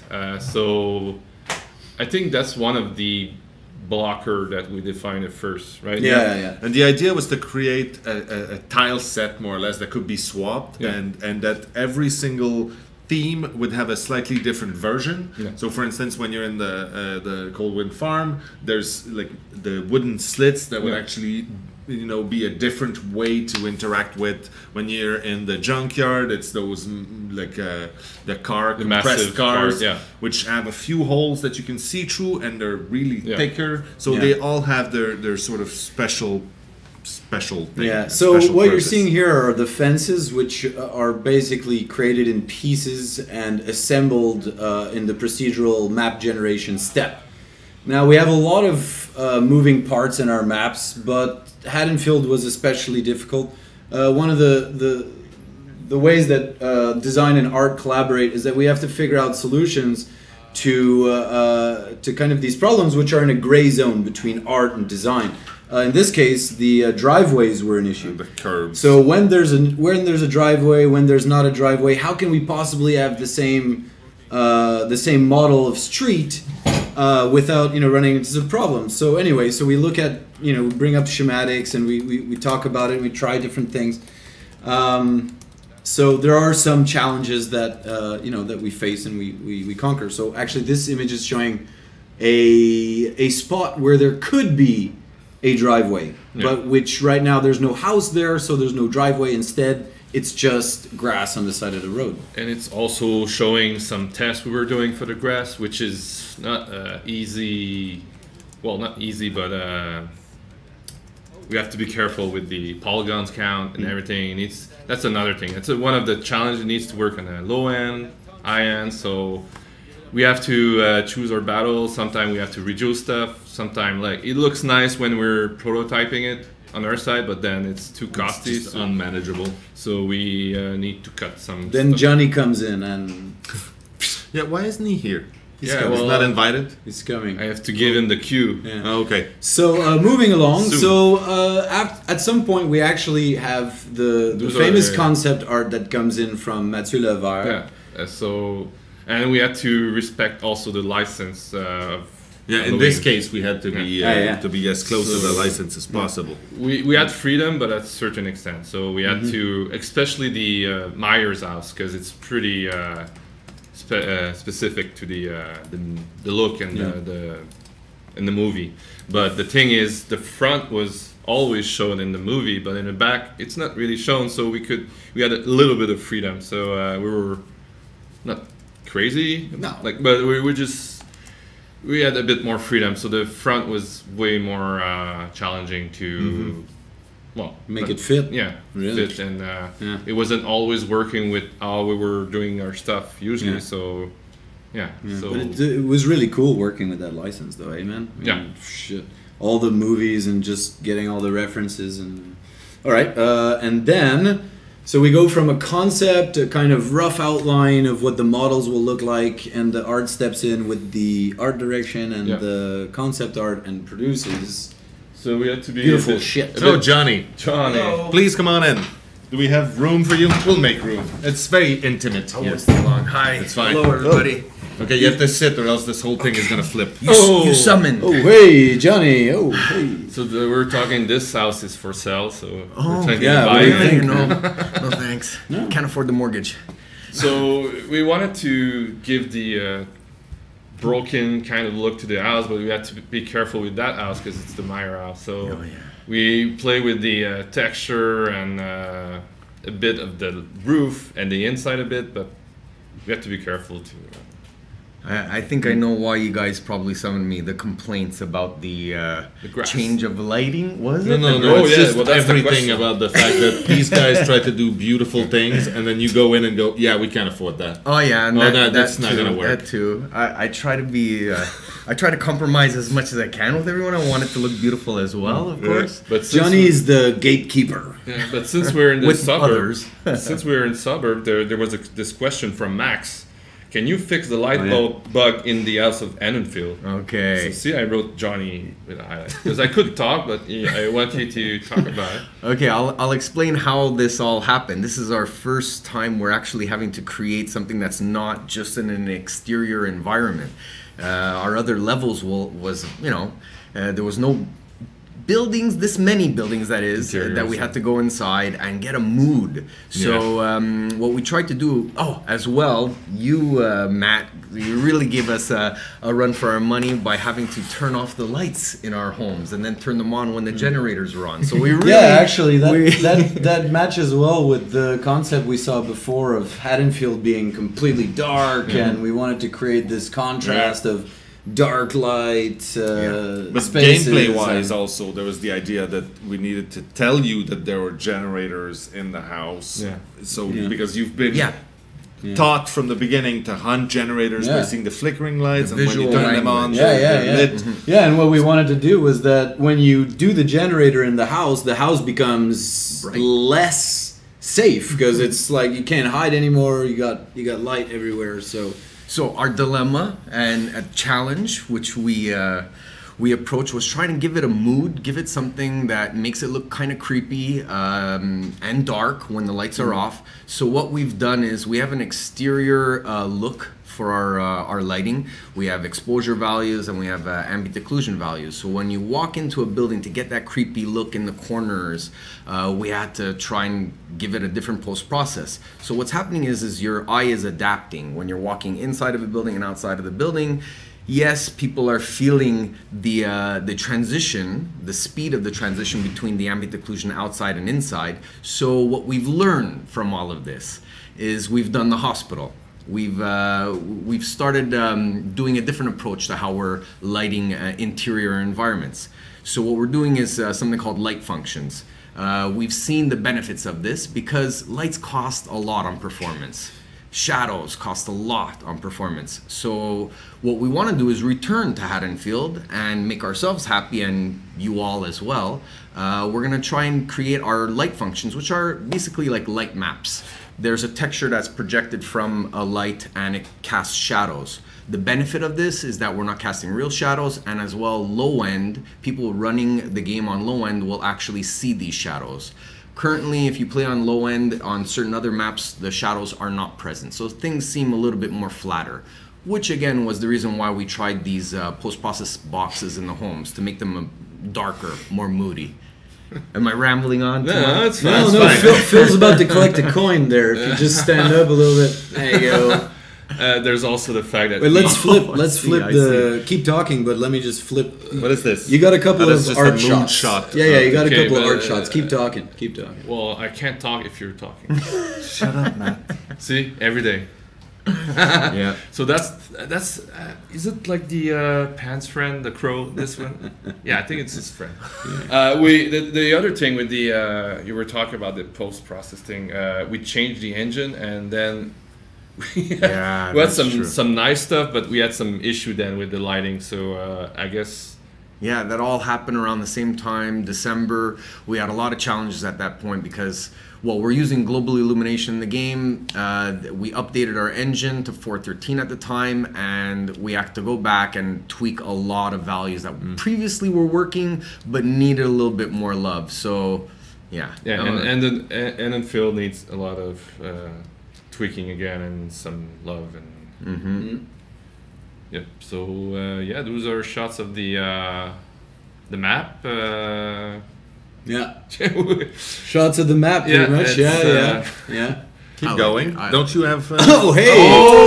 Love it. Who are those guys? What are they doing in the suburbs? Dave's not here, man. That's the magic man. So, that's not canon, though. What's going on in there? How'd they get So there? Edenfield was pretty fun. It was really challenging because it was inside, outside. There was a lot of new stuff we were doing. Keep So, going.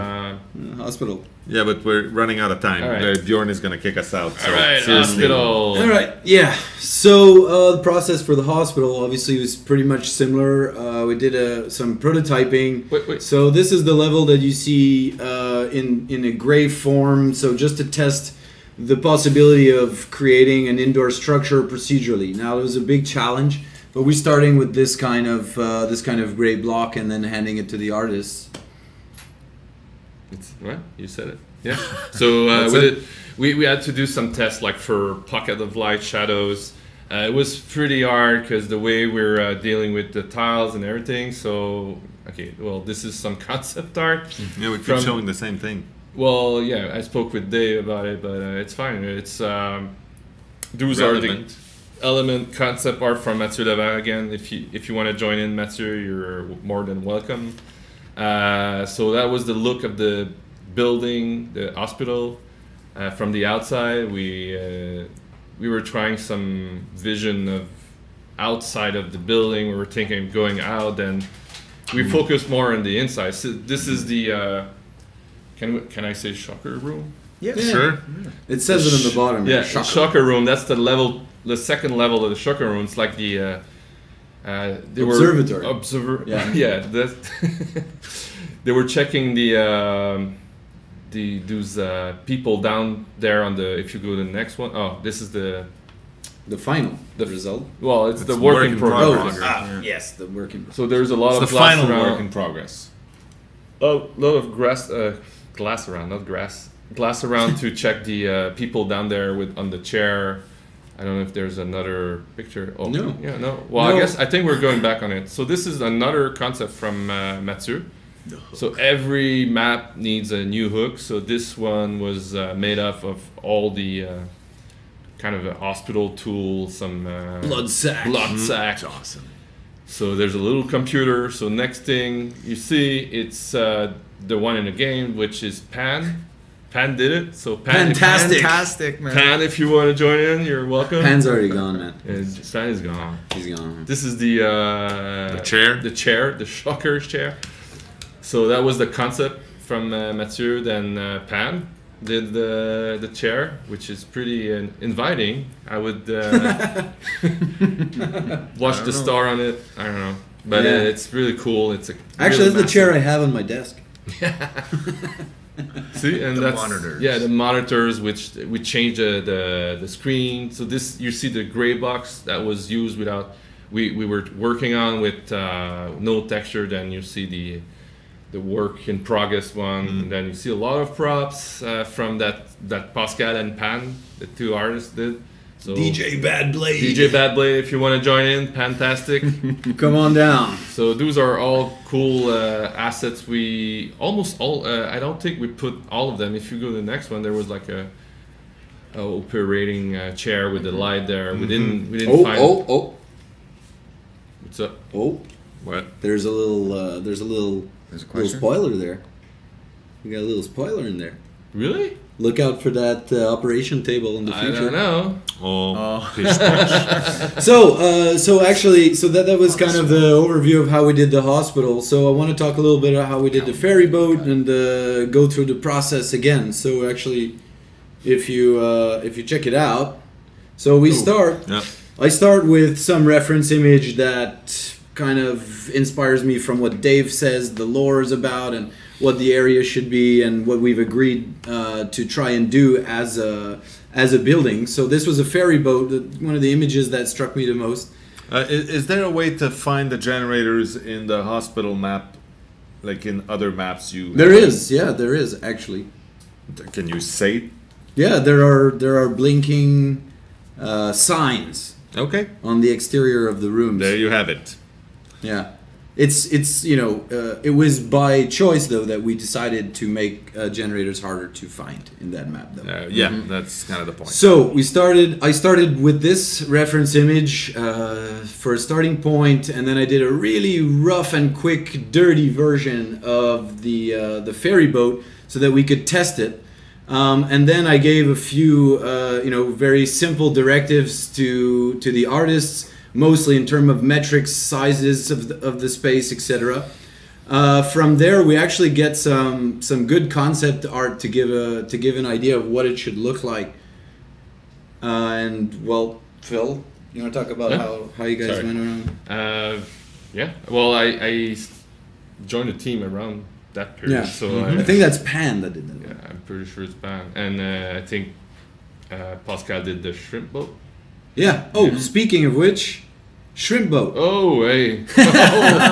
Perfect time. So like I said, usually I start with reference images, like really useful ones such as these, and I tell the guys, we gotta have shrimp, like crazy amounts of shrimp. We should put a shrimp boat. How about that? And then they're like, yeah, let's do a shrimp boat. Nobody said that. Yeah. Nobody said we should. No, not right away. But like, look at all those shrimp, though. You got a shrimp boat. Anyway, so this is actually skipping ahead towards the gray version that the artists do. So this is the modeling without the texture. I do reviews. So I get the models back. I do reviews to make sure that it's still playable or that it's playable and the navigation works properly. I give little notes like this and send it back, and we iterate. That's another concept art. Yeah, another concept art with the mood of the level of the shrimp boat. Yeah, and it's concept art is a way to show the mood and the direction, but it's not in any way the look that it needs to be at the end, but it's helping the artist. What the hell's happening? Oh, fantastic! All right, hey, Pan and Pascal. Hey, come on in, boys. Get in there, boys. Come on, boys. So if you have a seat, there's no L stand. Just share the chair. No, it's fine. Oh! Whoa! What the hell? Against it. So we are. Right here you have Pascal. That's the dynamic duo making pretty much every single piece of environment we have in the game. So they're working with me for environment and props. So yeah. These guys are awesome. Any word for the people? I don't know. I wish you guys like my art. Yeah. Yeah, that's all I can Hope say. you enjoy our art. Yeah.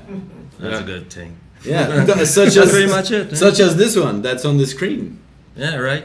Shrimp boat. Who did that one? This is my heart. You did the shrimp boat, eh? Yeah. Remember when I said shrimps, man? We gotta have shrimps. Okay, so anyway, we kind of skipped ahead, but sometimes we come up with ideas, we model them, we implement them in the game, but they don't make it into the final version. Like this. My idea was like, maybe we could have like sewers and stuff and connecting to the swamp. Yeah. Good idea. And and we explored the idea, and one day we were just kind of playing, and we were like, wait a minute, there's an outline in that sewer. What's going on in that sewer? So we we're not sure. Shrimps playing poker. This is getting out of hand. The shrimps playing poker. What are they doing in there? I don't know. Let's ask. It's Michael. That's why. Hey, Michael, what are you? Michael's having a party in there with the shrimps. See, sometimes we have no S. It's shrimp. Shrimp. Sometimes we have great ideas, but they're not going through. So we're just sharing some. Yeah, so we had to cut it in the end. No shrimp casino. No shrimp casino. We wanted to have Michael on the stream, but he does not appear on camera. No, he's appearing on the screen. I don't know why, but when you actually point a camera at him, he does not appear. Michael is the team cat. Team cat. That's it. So actually, up until now, before the shrimp fiasco, we've been talking about modeling and how our process works with the references and the blockies and so on. Basically, we're creating tiles, right? So each of these models finds itself onto a tile that gets distributed in a layout. Oh, hey, there you go. So actually, all these tiles, they come together to form the map. So I took a couple of quick screenshots of some tiles here that people have been asking for. Maybe, just so that people can take screenshots or whatever. I mean, a lot of people want to see layouts, specific layouts. So these are top-down images of the junkyard maze tiles. So you can take a look and eat your heart out. Right. So layouts. This is really fun part of things. It's how the tiles come together. Did you leave the icons that are not shown? Oh yeah, wait a minute. Oh, that's right. The layouts documents got redacted. Yeah, we can't actually show the layouts themselves due to legal things. I think Bjorn is taking off his headphone because you're screaming. It might be possible. All right. So unfortunately the layouts got a bit redacted, so we won't be able to get into the details just yet about that. And there's our friend. The third eye. He got lost in the entity. He was trying hard. He was trying too hard. Can you show the video, Bjorn? So we have a little video of, it was actually an update from the, sometime last year. So as far as anniversaries go, we're going to give you a little sneak peek into what we were doing sometime last year. You can go ahead and roll it. And you used one of the logo that I did for a while back, and you didn't know. Yeah, Philip did the logo. So, actually, are we muted right now? No. Is there sound? Is there sound right now? Yeah.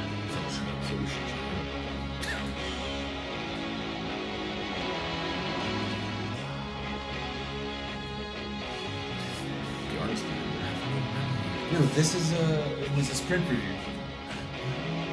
And so we've had this work done for almost over a year now, actually.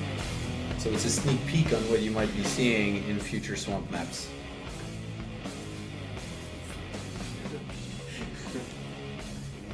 Because that doesn't exist. It's coming. Trimbo. Keep making promises. They will.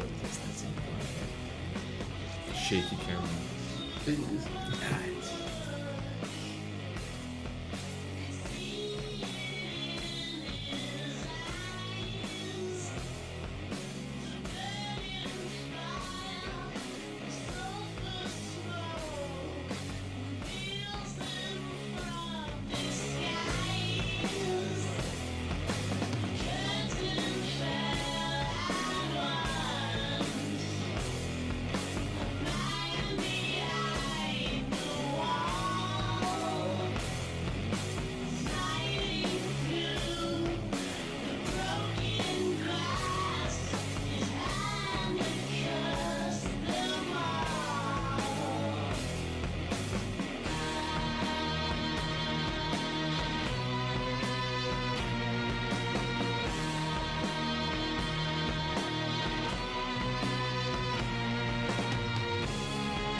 All right. There you go. So we've been working on swamp stuff for quite some time, and you know we're pacing ourselves, but we have lots of content coming. So just so you know, do want. Do So want. Yeah. there Me we have too. it. Me no want swamp. Do want. No. Do want. Do- Sick. All right then. So is that it? Actually. Oh, by the way, the shop is back up. Yeah. The store has been fixed. So the crawler still has the store. Essentially, it's store.deadbydaylight.com. Yeah. So buy stuff. Yeah. Yeah, it's a MooBot. Just put it in the Give us chat. more spoilers. So for those of you who stuck around just till the end, you might as well show the whole thing at this point. That's it. That's your code. First one Destroy to redeem this it wins. To make sure you don't give it away again. I can't destroy it. It was my personal one. By the way, Pan, Pascal, and Johnny Yeah, said they say bye. bye. Yeah. They're fed up. They're such good guys, that's those it. guys, eh? Well, there's So very happy to few work with people them. on the team I don't like. That's why you don't look at me.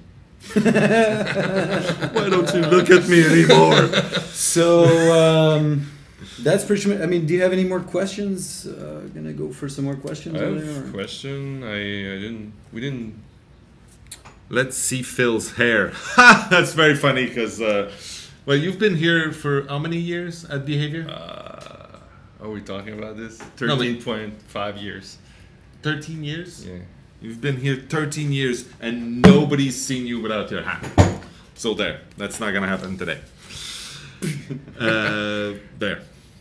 Yeah. Did you have a last thing you wanted to put? Yeah. If we're done, if we don't have any more questions. Yeah, we need to wrap this up. All right. So recently, okay. Long story short. All right. Long story short, I came across a poem. This is not short. That I liked a lot. It's already long. Your story. Yeah. Well. Oh my God! It's It's not all that.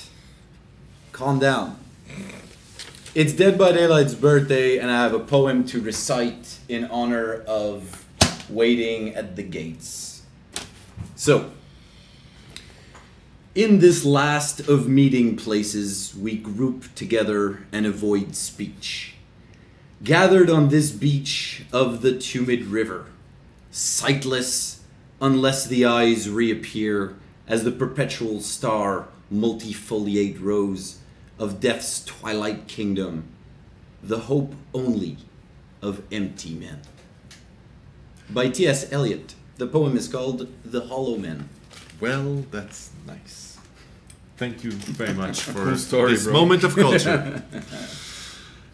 Well, there. I think there you that's the have end it. of it. Get the fuck out. Word of wisdom. Yeah. Yeah, well, okay. Let's go home. I'll end this on some. It's gonna be a mix of every single word of wisdom I've given over the last year. Yeah, 1 year, man. Mostly, it's about being good.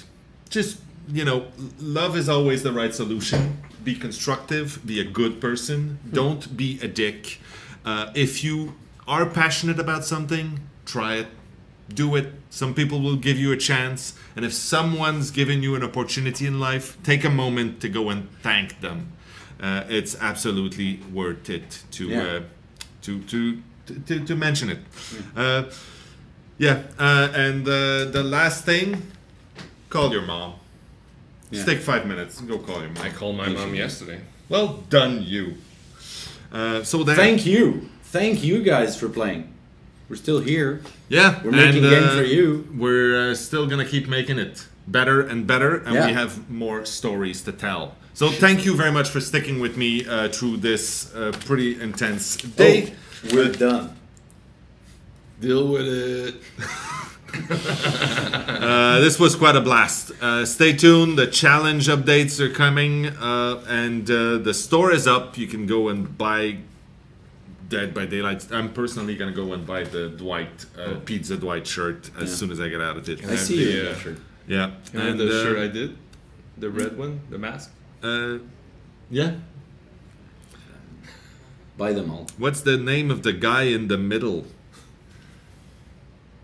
There's no name. There's no middle. We have no names on this project. What are you talking about? See? Wow, you're on the ball, man. All right. All right. So anyway, this is it for this special edition. Thank you very much for sticking with us throughout this whole thing. Very much. Thanks to our mods. Most of them are still alive and kicking. One or two fell asleep, and I think someone went for a nap. Thank you, Bjorn. You actually managed to make this pretty damn good. Thanks again, and thank you guys for being way too loud and way too quiet. Thank you, Phil. Thank you, Phil. You actually balance each other well. Yeah. All right. So see you next week. Until then, be good. Bye. Bye.